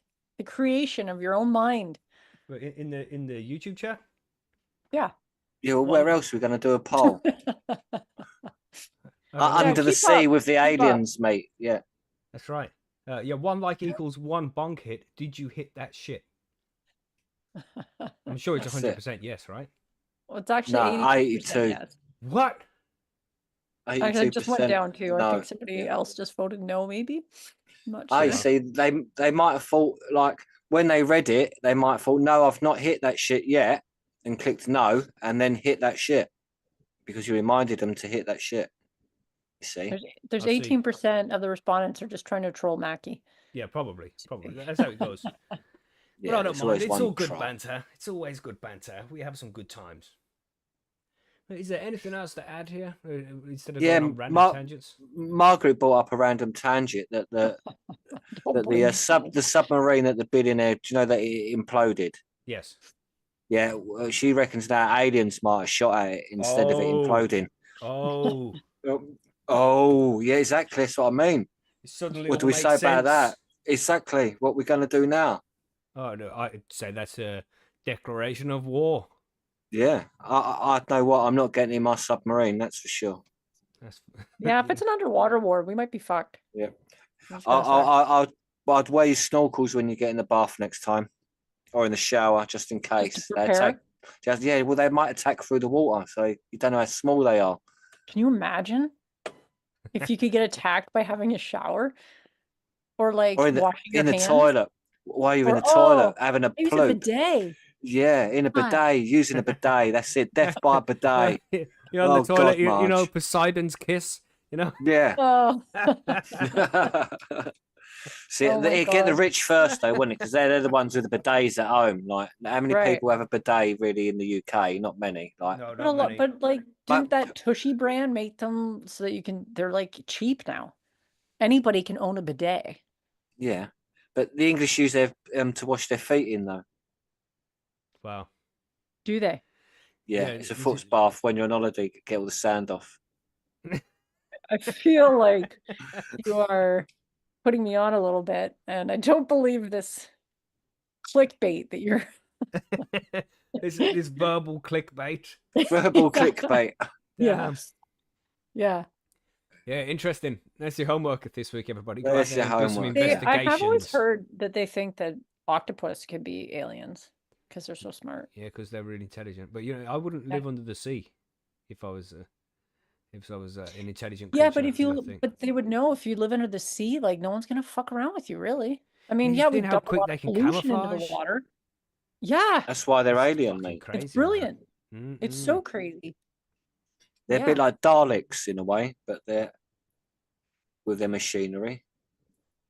Yeah, maybe like they're so advanced, we don't even know that they're using machines. They're rocks, just like is there machines? But because I don't know how to explain what I'm saying. You know, maybe they're that advanced. You know, that we just think that their mobile phones are just rocks, but they're in fact phones. Yeah, maybe, probably not.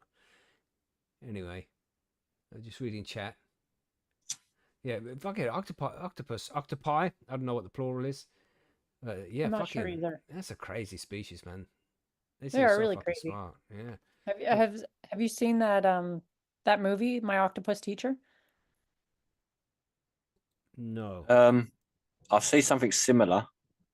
It's really good. I don't want to know what you're talking about, Billy. Yeah, It's that sounds fucking dodgy then, My wasn't Octopus Teacher is a documentary about a guy who befriends an octopus. Like it's really cool. Yeah, you You've should seen watch it. what's that? What the fuck is that superhero TV show? The Boys. Yes, You've I've seen heard The of that one. Boys. I've seen a The couple Deep episodes. has an octopus girlfriend. Oh, really? Yeah, yeah. Because he can talk to fish and stuff. He's got an octopus girlfriend. This one's a little more family friendly, probably, Right. but it is really good. I would recommend it if you're at all interested in octopus. It's so interesting. Cool. Yeah. But anyway, I think that's enough random tangents for one smoke break. I think we should go and talk about flushing. Are we ready? Yeah. Let's do it.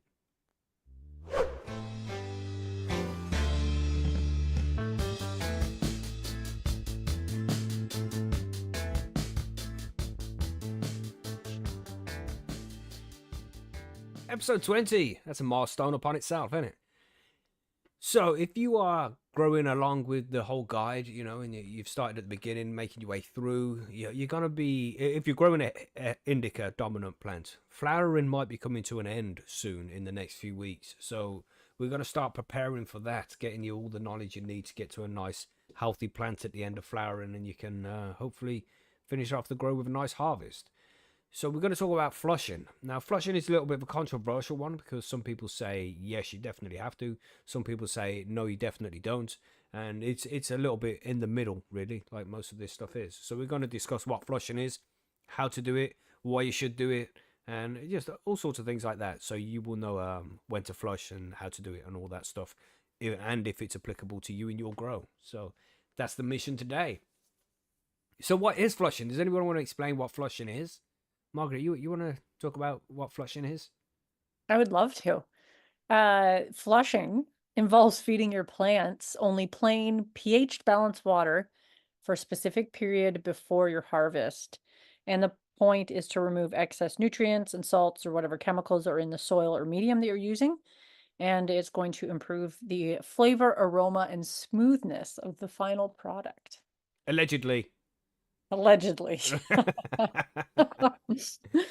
And yeah, that's pretty much it, isn't it? I mean, you're just going to try and slowly leach out any of the salts that are in the plant.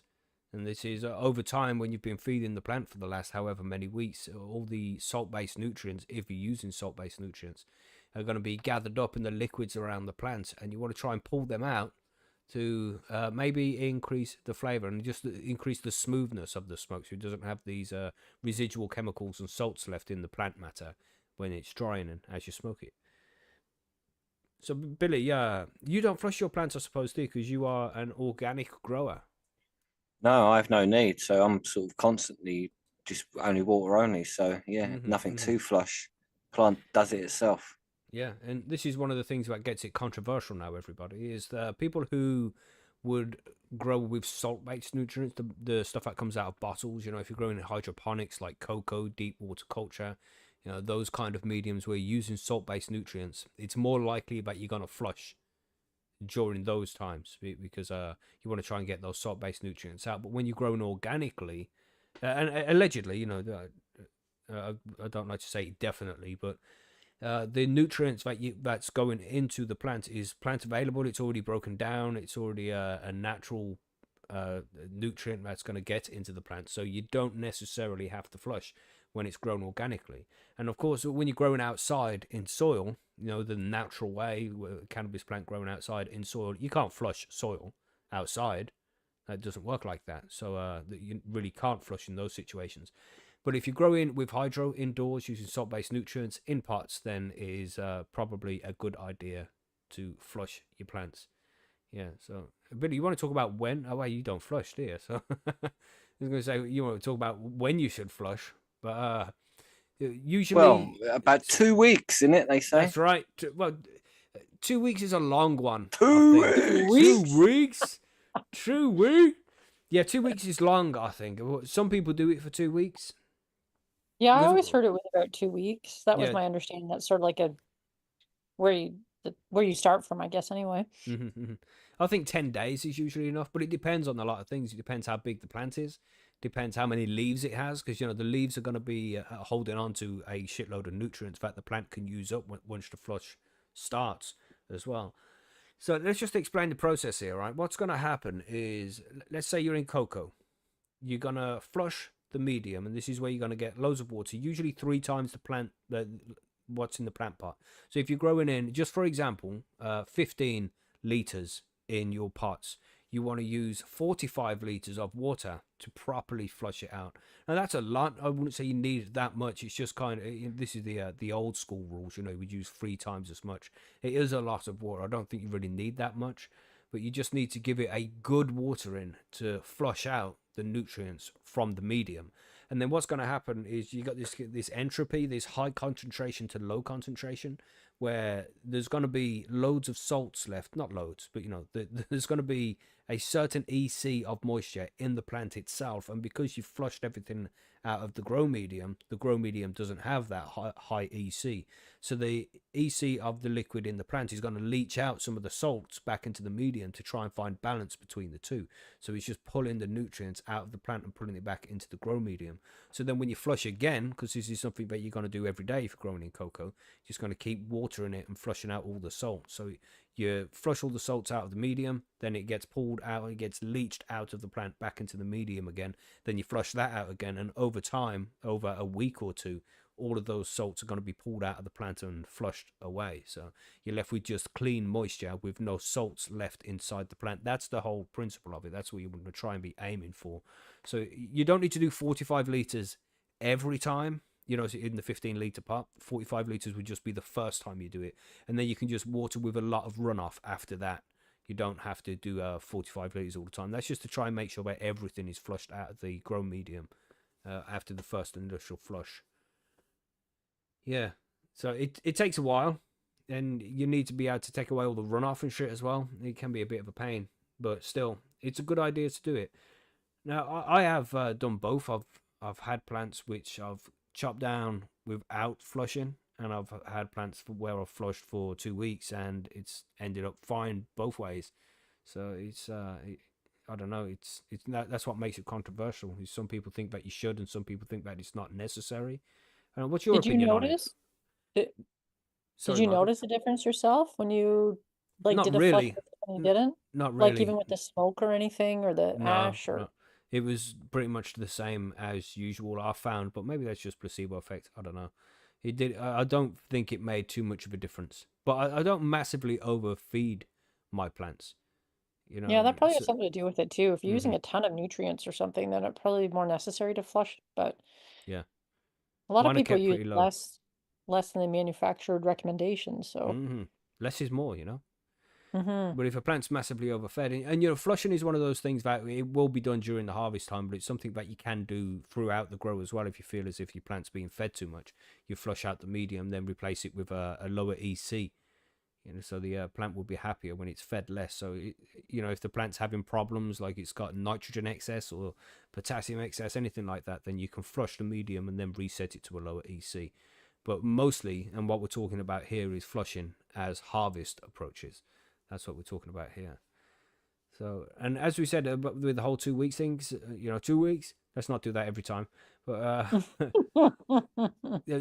usually what would happen is you'd flush heavily for the first week, and then for the second week you wouldn't do it so much, because you don't have to be so concerned about the plant, the pH and things like that. It gets complex. Because you'd start off, when you're in hydro, you want to water the plant with pH between 5.8 and 6.5, right? Because this is how the nutrients are available to the plants. But once you've flushed for a week and there's no nutrients that are available to the plant anymore, you don't necessarily have to worry about pH in it, because it's not going to be absorbing those nutrients anyway. There's none there. There shouldn't be any there anyway. So you don't necessarily worry about pH so much. So anyway, yeah. So 1 to 2 weeks, You got to give it that proper flush at the start, and this only applies for hydroponics and soil grows if you're using salt-based nutrients as well. But if you're growing organically in living soils and super soils and things like that, then it's not necessary that you have to start flushing the plant. Yeah. So Right. what are we looking for here? What kind of signs are we looking for that a plant needs to be flushed? You want to go into that one, Billy? What signs it Yeah. has? I suppose when you're nearing the end, when it's starting to sort of fatten up and look like a proper types of buds you want to smoke on, really, isn't it? That's Yeah, yeah. sort of, so yeah, Well, that's I've really the heard time I would say you want I to would do try. it anyway. I've heard that if you look for when the trichomes are 50-50 milky clear, then that gives a clear sign that it's going to be approaching the end within a couple of weeks. So that's a good time to start the flush. Allegedly, I don't. That's there's lots of things get said on lots of forums all over the internet. Been learning this for a long time, and that's just one of the things that stuck with me. When it reaches that stage where there's 50-50 clear to milky trichomes, then it's a good time to start flushing. But I don't know. Yeah, just it's starting to turn, I suppose, because then Mm, it matures over the last few weeks. yeah, yeah, and that's it. Just I have a lot less experience in that, just because where I've been growing a lot more in like the living soil now, almost than I did nutrients. So Hmm. yeah, it's just difficult really to remember back then. Yeah. To be honest. So yeah, but I've done it by look mostly of the plant rather than look at the milkiness of the things. It's more Mm. like that's ready to almost smoke. So, and I suppose I would only do about 10 days normally, I suppose, but maybe an extra couple. I didn't really count how many days it was. Hmm. I just knew, sort of thing. So Yeah. yeah, Yeah. So what you're going to look for as well when you're doing the whole flush is you'll check the EC of the runoff coming out, and you just want to see it gradually falling over time. So and that's how Right. you can tell that the EC is being leached out. The EC of the liquid in the plant is slowly being lowered because it's being flushed out through the medium. You check that and see that it's getting lower and lower all the time, and the lower it is, the better, because that just means that there's less salts left in the plant. So, and over time, obviously, the plant, because it's not getting the nutrients, it's going to start to die off a little bit and get a little bit weaker. So the leaves are going to go yellow. It's going to start to get a little bit droopy. The stems won't be so strong and things like that. So you have to keep an eye out for those kind of things. And as I mentioned last week in the bud rot episode, is when you do start flushing, the plants are going to get a little bit weaker. The immune system won't be so strong because it's not getting all the food that it needs to stay strong, and you might be a little bit more susceptible to bud rot as well. So you have to keep an eye out for those kind of things. So you just bear that in mind as the flush happens. I don't like flushing for too long, because the longer the plant's not of full health, and the longer it's susceptible to mold, is the higher risk it gets all the time. So just be careful as you are flushing. So bear that in mind. So yeah. So we've got a question here like, are there risks associated with flushing cannabis plants? Do you want to take that one away, Margaret? Are you okay to do that? Yeah. Uh, I guess there's overflushing can lead to nutrient deficiencies, stunted growth, Mm, or reduced potency if done too early. yeah. I'm curious though, like if you're doing it at the end of a grow, usually you're doing it like, no more than a couple weeks prior to Hmm. harvest. Yeah. Are you Those really last few at weeks. risk? Sorry. Are you Well, yeah, really at I'd risk say of so. nutrient If you deficiency? called it too soon, then you're Right. definitely at a risk of losing yield because the plant's not being fed properly.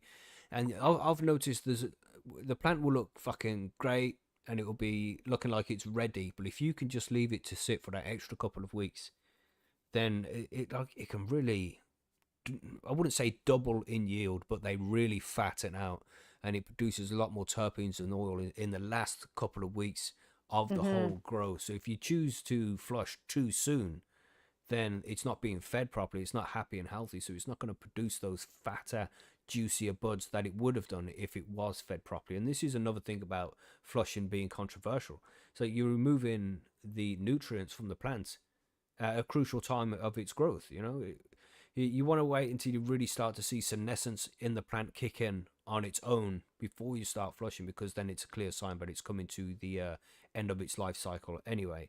And this is why looking out for 50% of clear trichomes with 50% milky trichomes gives some kind of guidance on how far the plant is away from its harvest date naturally. But that's just a guideline. It's something you can just base it on. But to know exactly when to start flushing, it's a tough one, man. You just have to try and estimate when it's going to come down. When it's done enough. And one of the best things you can do with your cannabis plant at harvest time is when it looks done, when it's ready to come down, give it 2 more weeks. And that's a rule that I've always stuck by. Because it will fatten out and become juicier over that last couple of weeks. It might look done and ready to go, but if you can just push it that little bit longer, it just improves the quality all around of everything. More yield, more terpenes, more cannabinoids. It just improves it massively all around, I find. So it's always good to leave it that extra couple of weeks. And, flushing for 1 week is better than not flushing at all. I mean, as I say, I've done both. I've flushed for a week, flushed for 10 days, flushed for 14 days, not flushed at all. I haven't noticed too much of a difference overall. But I'm sure if I was to get the cannabis tested, then there would be, higher salt levels in the one that hadn't been flushed. Because, you don't want to leave that shit behind, I think. I prefer to flush. It's just sometimes... I don't know. It doesn't bother me too much. I think the most important thing is that you dry and cure the cannabis properly. I think that's more important than the flushing process. Because if you dry it too quickly, then you're going to have all these chlorophylls, starches, and sugars that have been left in the plant because they haven't broken down properly because it dried too quick. So Yeah, that's why I like drying for longer rather than quicker. I Yeah, don't have to worry. Longer drying period is the way to go. If you dry it in 3 Also, days, it's going to be shit no matter how much you flushed it. that's why I like the living soil as well, because it cuts a few headaches out, and the flushing is one of them. You don't even have to think about it. It's not even a consideration. So You're only worried about chopping. Yeah, you really got to be careful about when you do choose to flush, because you don't want to, you don't want the Don't plant starve getting your too plant. weak. Yeah, you don't want to starve it when it's still got lots of growing to do as well. So you have to bear these things in mind. So, what alternatives are there to traditional flushing? Well, yeah, just if you're growing in organics and living soil, you don't really need to flush. There's not really alternatives. Either you do it or you don't. There's certain things that you can buy. I know Advanced Nutrients have a certain thing. I'm not sure of the name. Was it Voodoo Juice maybe? Or no, that's the root enzyme thing. There's a specific thing you can get that is like a flushing agent that helps draw those nutrients out of the plant and helps it flush it out. Allegedly, they say all sorts of crazy things where they're trying to sell you nutrients, don't they? But whether they work or not is a completely different story. So, but there are things out there that you could potentially buy that would speed up the process of flushing, and it will bring out them salts out of the plant matter faster. So bear that in mind as well. You could do that. Woody said Flora Kleenex, Macky. Yeah, maybe that's one of them.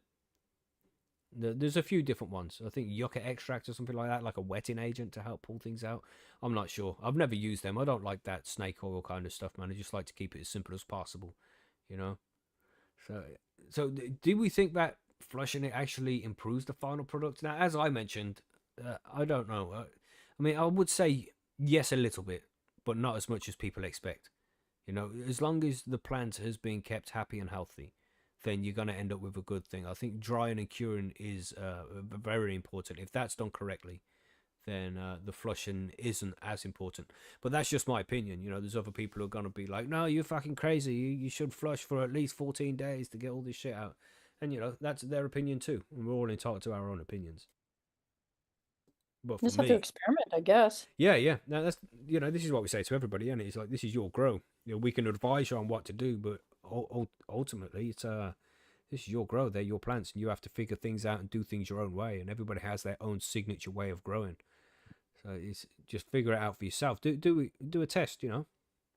Take a branch off, without flushing, and just let that branch dry and see how you feel about that. You don't have to do it with a whole plant. But we've all been, well, I say we've all been there. If you're a new grower and it's your first grow, you probably haven't been there. But, experienced growers, you might have been there at a point where you've had to harvest early because, you've fucking had a house inspection coming up, or you got a holiday coming up and things like that. So, you haven't been able to flush as much as you would have liked to. And you figure out it just turns out fine in the end anyway. Especially if you don't overfeed your plants. It's very easy to overfeed cannabis plants, and lots of new growers would do that. And then you have these excess nutrients. And then I would say flushing would probably be a good idea because you don't want them excess nutrients in there. But if you're not feeding too much and the plant's using up what you're giving it and not storing too much of it, then there's not going to be a lot for it to flush out. You know what I mean?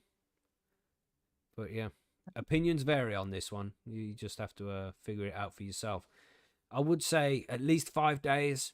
That would be fine if you're growing in cocoa, like if you're in hydroponics. 5 days of flushing every day, making sure you're getting plenty of runoff to get rid of those salts. That's a good amount of time. A whole 2 weeks, a whole 14 days, that just seems a little bit excessive to me. I think 10 days is the furthest I would like to go with that. 14 days is a bit much. That's a long time for a plant to be hungry. You know what I mean? Yeah. So, So you're saying do 10 days versus 14. I would, yeah, I would. I mean, that's what I would advise. But again, it's each to their own, isn't it? I say that because I don't overfeed my plants. My plants never are like dark green because they've got so many nutrients packed into them. It's always nice light green. I don't overfeed them, so I don't think there's too many salts stored up in them anyway. My EC never goes over 1.5, so and that's pretty low. But there's growers out there who'll be pushing over 1.82, maybe 2.5, and that's a high EC then. So there's going to be more salts left in the plant after it's been chopped down. So it's just something you need to consider. What is your EC? Can you bring it? Can you even just spend a couple of days flushing out a bit? But once you start starving the plant, it's going to start, getting weak. Won't have the nutrients it needs to grow nice and big and juicy. Make sure that the plant's at the proper stage first when it needs to come down, and then begin the flush. It's all about the timing at the end, and it's so difficult to just get that timing correct. And this is when Billy says there we're growing in living soil where you don't have to flush, and it just makes this whole process so much easier because you don't have to flush. You can chop down the plant when it's ready, when it's actually ready. You don't get to some point and be like, oh, this is going to be ready in 5 days, so I'll start flushing now. Mm-hmm. Yeah, it just makes it easier. It's stress-free as well, if you mean. Less brain ache. Mm-hmm. You just think about what joint you're going to roll instead. Yeah, Woody in the chat says a couple of interesting things. He says, after enough grows, you'll find your way. None of it is wrong, flush or not. That's exactly it. You'll figure out your own thing. And Woody grows in DWC, and he says DWC 2-day flush. So that's an option as well. It depends on what grow medium you're in. It depends how easy it's going to be for those nutrients to leach from the plant into the grow medium and then get washed out again. All of these things need to be taken into consideration. So if you're growing in soils and you're only going to be watering, say, every 3 days, then that's going to be a longer flush. Maybe that's when you head for the 14-day flush because you're not flushing as many times. You're not flushing that water through to get the runoff, to get the salts out. You're doing that every 3 days. When you're growing in cocoa or hydroponic nutrients, you're pretty much doing that every day. So you're flushing out those salts more often, resetting the medium more often, so more salts will leach out of the plant into the medium to be flushed out. But when you're doing it in soil, you don't want to overwater the soil. It's going to be bad for the plant. The plant won't be able to breathe through its roots and shit, so you have to water less often. So there's not many opportunities to wash out as many salts. So that makes a difference too. And I say growing in soil, this is growing in soil with salt-based nutrients. If you're growing organics, it's different. Again, organics is a little different. But if you're using salt-based nuts from the bottle, then giving a bit of a flush is a good idea. Yeah. So that's a good way to move on to the medium thing there as well. Is the soil will keep hold of the nutrients for longer.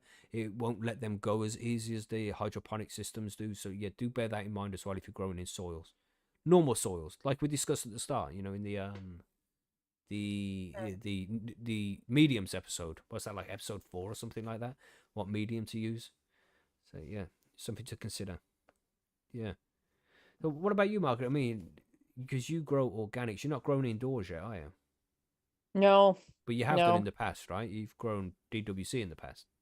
Yeah, and it was a long time ago, so it's hard to remember some of the details, but I did flush at that point because that was, as I understood, what you're supposed to do.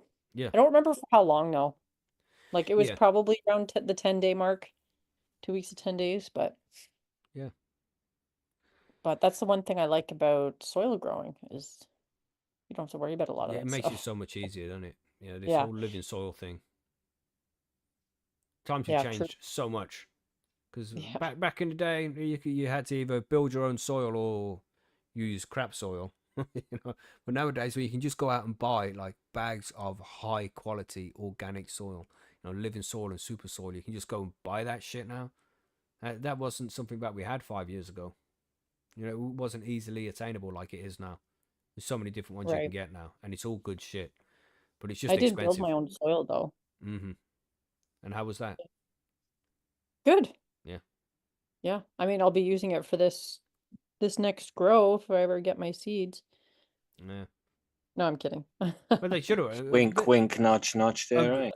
They're out of my hands now. It's all down to the No, I Canadian know. Postal They're Service. probably stuck in some post office somewhere. But Just at least it's probably going to be sitting there. cold, isn't it? So it's not going to get Yeah. overheated and shit. Yeah. Yeah. That's very true. But damn, another postal strike. Gosh. Yeah.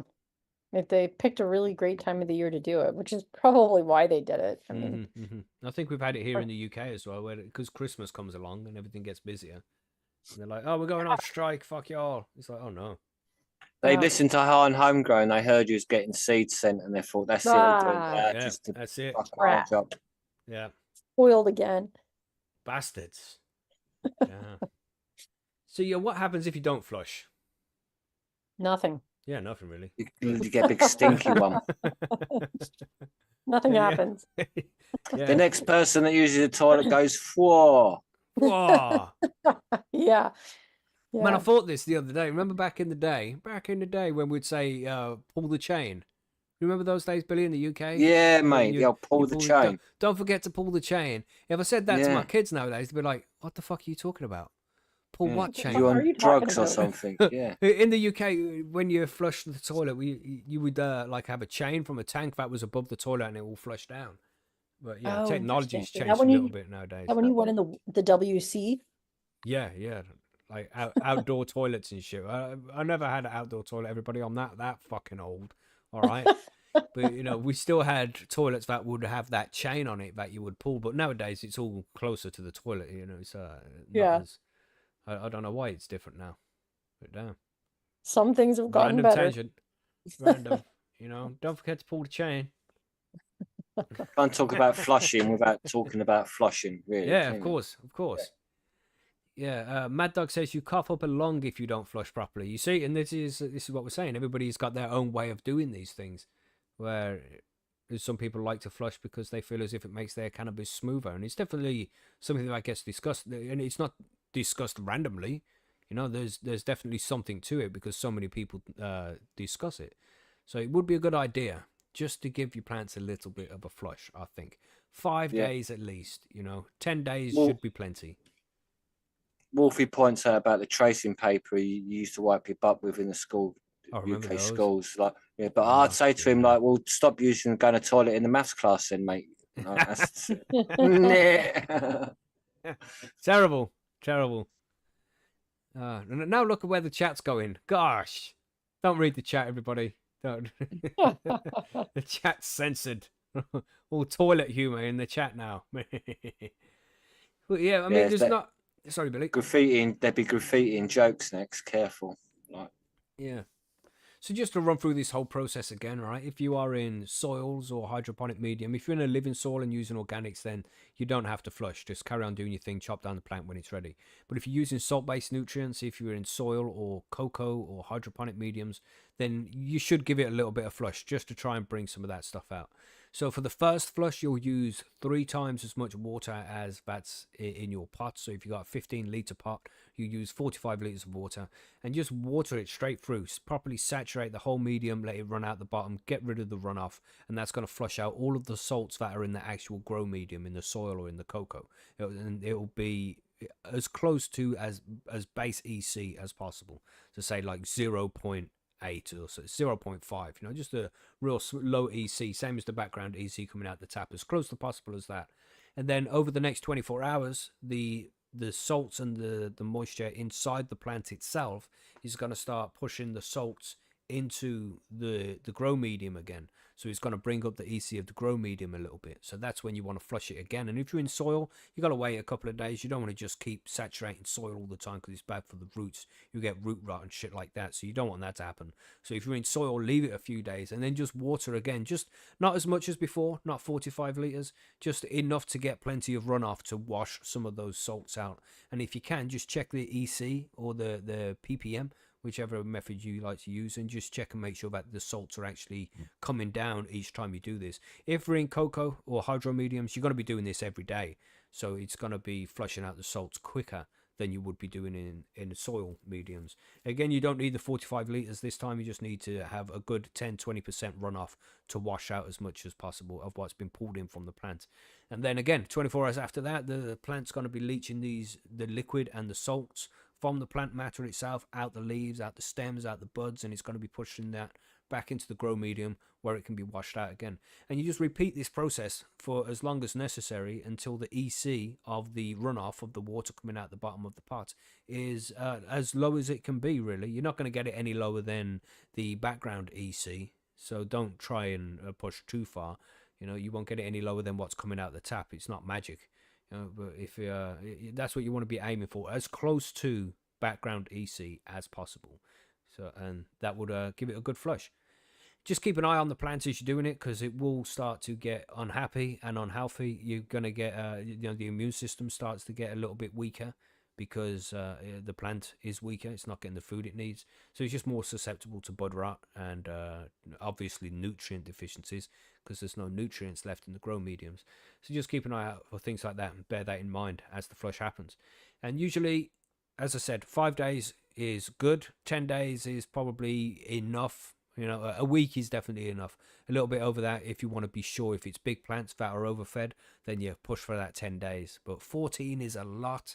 You got to have really big plants that have been really overfed to need a 14-day flush. Monitor that EC, and that will tell you everything you need to know. Every time you flush it, check the fucking EC again, and just see how much it's fallen or raised since the last time you did it, and try and get it as close to background EC as possible. Well, I think that's everything. I mean, pH, just to mention the whole pH thing, you don't necessarily, for the first few days, pH it, because then the plant's going to use up the nutrients that are in the grow medium, and it won't leave any behind, But after that, when there's no nutrients in the grow medium anymore, then there's really not any need to pH it anymore. So you can just water it and flush it out. So you don't mess around with that if you don't have to. But I think that covers just about everything when it comes to flushing, right? The only thing I'd add is because you're flushing, you want to get rid of the excess water. You can get like small siphon pumps, handheld ones, for quite cheap, to make it easy just to siphon the water from one into a bucket. Yeah. So you're no lifting and pouring. So you can just simply suck all the water out into another. One of those dry vacuum. What's it called? Is it called a dry vac? You can use vacuums if necessary. But you can get like a siphon little pump, which has 2 tubes on, and then you pump it and it sucks it out and puts it into a bucket you've got next to you, or any sort of container. Yeah, because you don't want to leave the water sitting in there either, because if you leave the water sitting there, it raises the humidity of the room, and that high humidity is going to encourage mold to grow. So when you've done this flushing, don't just leave the water sitting in there with the plants. You don't want to increase the chances of getting mold in any way, so get rid of it straight away. Or you can just get a hose and give it a good suck on like you do, and then empty it that way. But I suggest getting a pump. Yeah, sorry, I got confused there. But yeah, I mean, that's everything, isn't it? Is there anything else to add? Do you have anything to add here about flushing, Margaret? No, I don't think so. I think it's like the whole process covered there. Just keep an eye out for the time you're doing it, everybody. Make sure you're doing it at the right time. If you're doing it too early, then the plant's going to starve and not grow as nicely as it should do. And if you're doing it too late, then you're just risking, hermes and bud rot and all this other shit. So just finding out the right time is, say if you plan, you got a couple of days off over the weekend, and that's when you're going to be able to harvest, because harvesting is going to take a while. We'll discuss that in the episode coming up soon. It's going to take some time to get that shit done. So you're going to need some time off work, day off over a day off or something. So if you can schedule that, then 5, 6, 7 days before, Just try and plan it all out nicely. And if you need any help, of course, if you want some more advice to go into more detail about your grow specifically, because, we're talking colloquially about loads of different grows and just trying to get the best average as possible, but each grow is different. So if you need any help figuring out what you need specifically for your grow, take a few pictures and put it up on the forum over there at posysgrowroom.com, where we can take a closer look and help you make a decision for your grow specifically. So don't be shy. If you need any extra help, then do that. But that's flushing. Yeah. Should we do some listener mail? Yeah. Let's do it. Yeah. Let's do it. Let's do it. Sorry, SR just said in the chat that is flush complete at 0 EC runoff. Not really. No, it's going to be difficult for you to get to 0 EC runoff. But as close to that as possible. But yeah, let's do listener mail. Let's go. We have a question from Filmy Bowls. We haven't had a question from Filmy Bowls for a couple of weeks, it feels. It's good to have a question from Phil. Yeah, we'll do this one straight away. Let's go on that. I was going to say, let's go to somebody else's question first, though. But no, let's not be a dick. Let's just. It says, an old friend and I were at a pub and reminiscing about a mountain bike ride we took.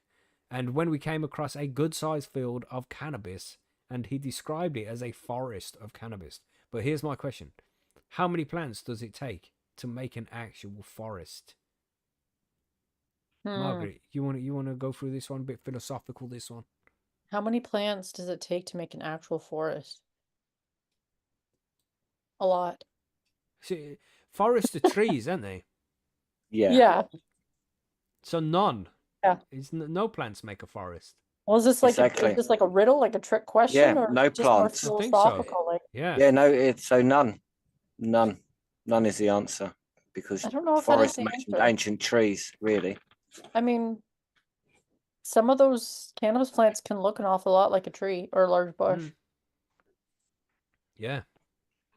So Yeah, it'd be a particular number over a hectare of land, I assume, or whether it's deemed old, like an ancient forest that's been mowed down to the last hundreds of trees would still be an ancient forest, but it wouldn't be an actual forest, would it? If you know what I mean. An I actual have no forest. idea what you mean. I don't know what you mean. So imagine there was an ancient forest, so a forest that's like from England for hundreds of thousands of years ago, and now there's only 100 of them trees left. Would them 100 trees that be an actual forest, or would they just be an ancient forest? You see? Yeah.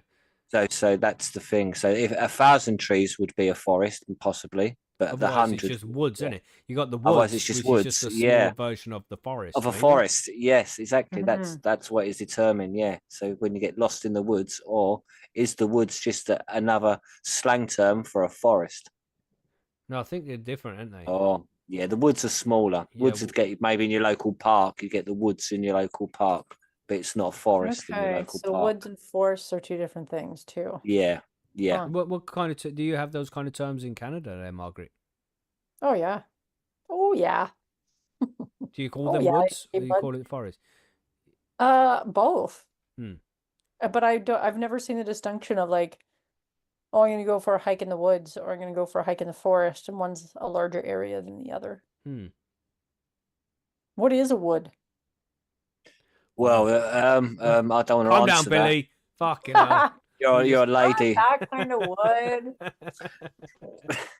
This is Woods gonna are- have to be another goog, isn't it? We're gonna have to give You this love a one goog, yeah. Well, Yeah, actually, give it a goog. Hagen in the chat says woods a small forest. So woods are a small forest? Yeah, so they are basically, yeah, they're a small forest, but they're not really a forest because it's a small part of it. In a 'Cause you- forest. Okay. According to the AI overview on Google, it says the main difference between woods and forests is the density of the trees and the canopy cover. A forest have a denser canopy and more trees per acre with a canopy cover of over 60%, and woods have more open canopy cover with sparser trees with canopy cover between 5 and 60%. So there we go. Yeah. So Thank you. forest So is a is more that dense wood. is Yeah. that why bears don't shit in the wood because there's not enough canopy cover? Yeah, they need the Right. leaves.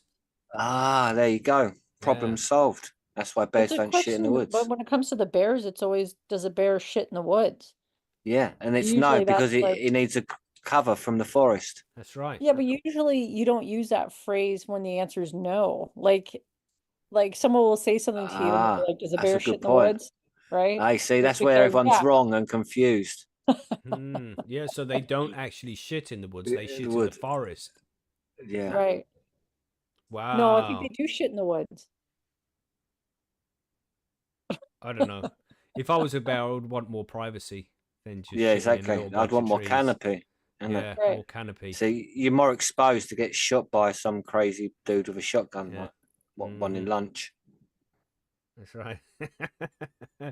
Put your head on a wall or something.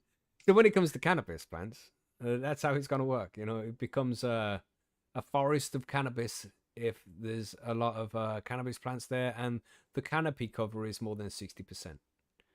I hope that helps.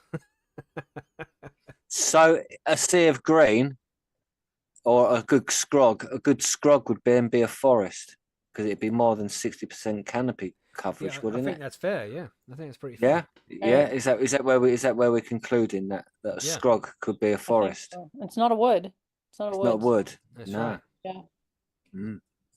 Hey, Good question then. Good figuring things question out as over usual, here. Phil. Yeah, you always help us solve the world's problems. Thank you, sir. Thank you. But yeah, stop riding bikes in the woods. It's weird. So we have one more question here so far. If anybody does have any questions as well about you're live now and you want to ask a question, just make sure you put a Q in it so we know that you're asking us a question specifically. Just Q and then your question, and we'll try and answer your questions as well. But we'll get to this one from Growcat here. He said, "Have you ever heard of anyone discussing the only downside I have found to auto pots so far?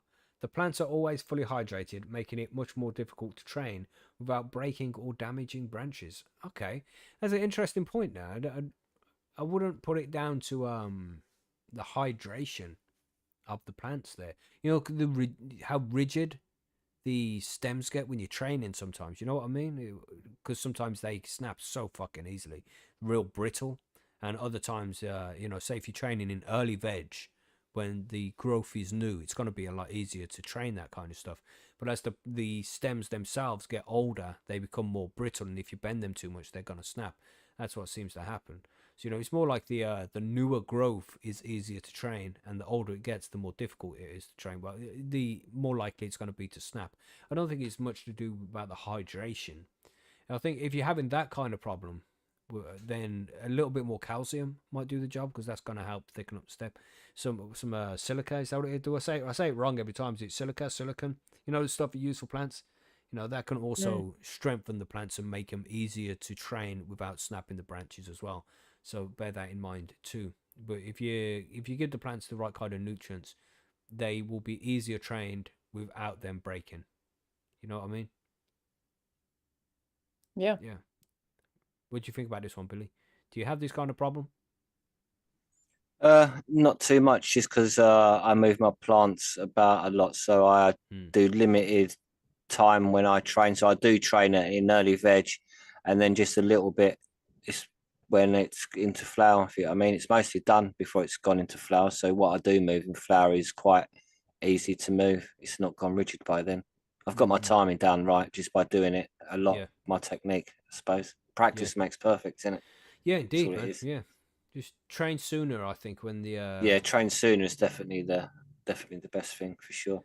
and auto pots as well. Is that them sip pots? We were talking about this last week. We spoke about auto pots because I've always known auto pots just to be them fabric pots when they Yeah, first that's what I started coming thought out. they were. Yeah, I don't know why they call them auto pots. Yeah, I don't know either. Yeah, but maybe it means because you got them sip irrigation pots as well. They just always have water that's available, and the plant absorbs them from the bottom. So then the plant's always gonna be absorbing water when it needs. But this is the same thing when you're growing in DWC, for example, right? The plant's always gonna be sitting in water and have as much water available to it as it likes, and they are not fully hydrated to the extent where the branches are snapping all the time. I think it's gonna be something more to do with the nutrients that you're giving it and the time that you're training it, rather than the fact that it's overhydrated. Yeah, you know what I mean? Yeah.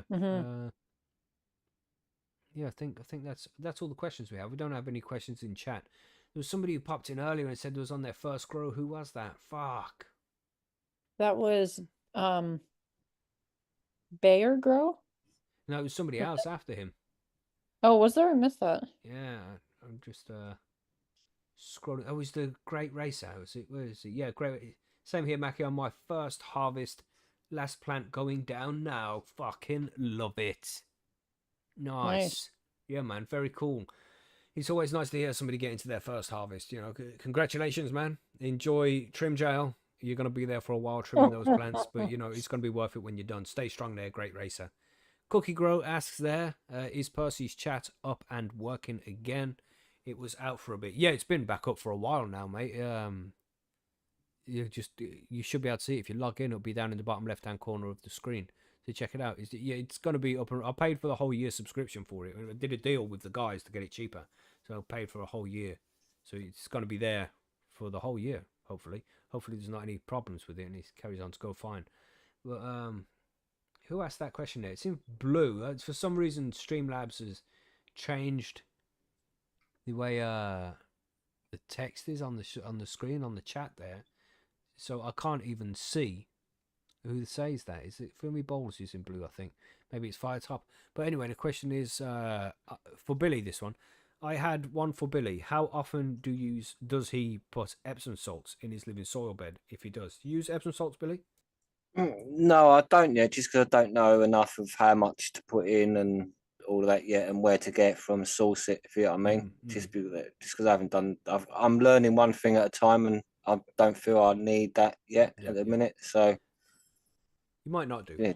Yeah, exactly. So because the reason why it's usually used is because the magnesium, because the Epsom salts is magnesium sulfate, and don't get any scented stuff. If you're going to use it, make sure you just get 100% magnesium salts. Don't fuck around with anything else. And then it's usually used because the magnesium helps the calcium move around the plant a little bit more. They work in conjunction with each other. And if everything's fine because of the medium that you're in anyway, then you might not need it. It's usually used in cocoa and hydroponic mediums like that because the nutrients don't get around so easy. So yeah, you only really need that in the hydroponic setups, I feel, unless there's a magnesium or calcium deficiency in the plants. And if your soil's good enough from the start, then you're not going to really need it. So just bear that in mind. I like to use Epsom salts a couple of weeks when the plant gets about 4 weeks old, 4 or 5 weeks old into veg. Then that's when I would consider using some Epsom salts. Just a little foliar spray on that shit. Spray it onto the plants rather than put it into the medium, because then you don't have to fuck up the balance of the grow medium with extra salts, you know? Turn off the light and then spray it. Or as the light goes off, spray it.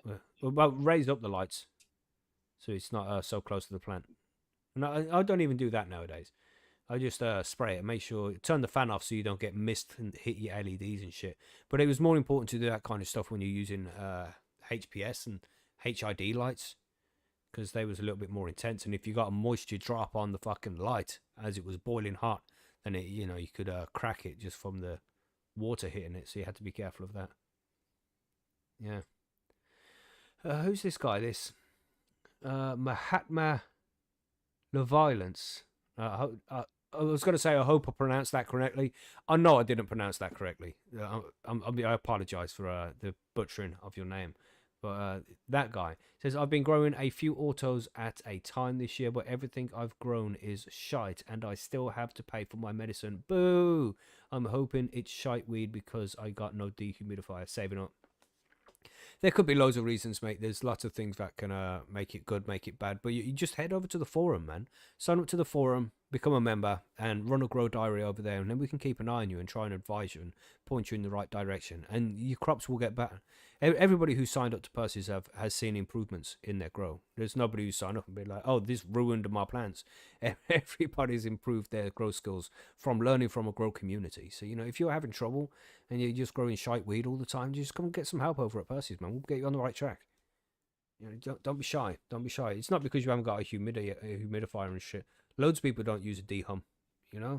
There's going to be other things you can do before you need to worry about that kind of thing. Just come and get the help you need over at percysgrowroom.com. It's a good recommendation for everybody, I think. Yeah, and it's free. Yeah, free. Sure. Yeah. Free. But that's all the questions we have. I don't think we have any more. I think we covered it all. I think everything's done. We covered flushing in quite a lot of detail there, so you should all know what is going on. But of course, if you do have any other questions or there's anything that we haven't covered that you need some extra help with, then you can find us over at Percy'sGrowRoom.com for free. Of course, come and sign up.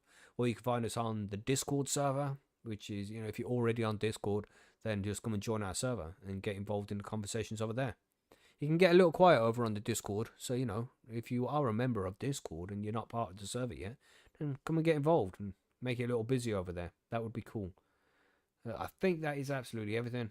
I think we're ready to go. Are we ready to go to outro? Yeah, man. Yeah, Let's I think get the so. fryer out of here. Let's do it.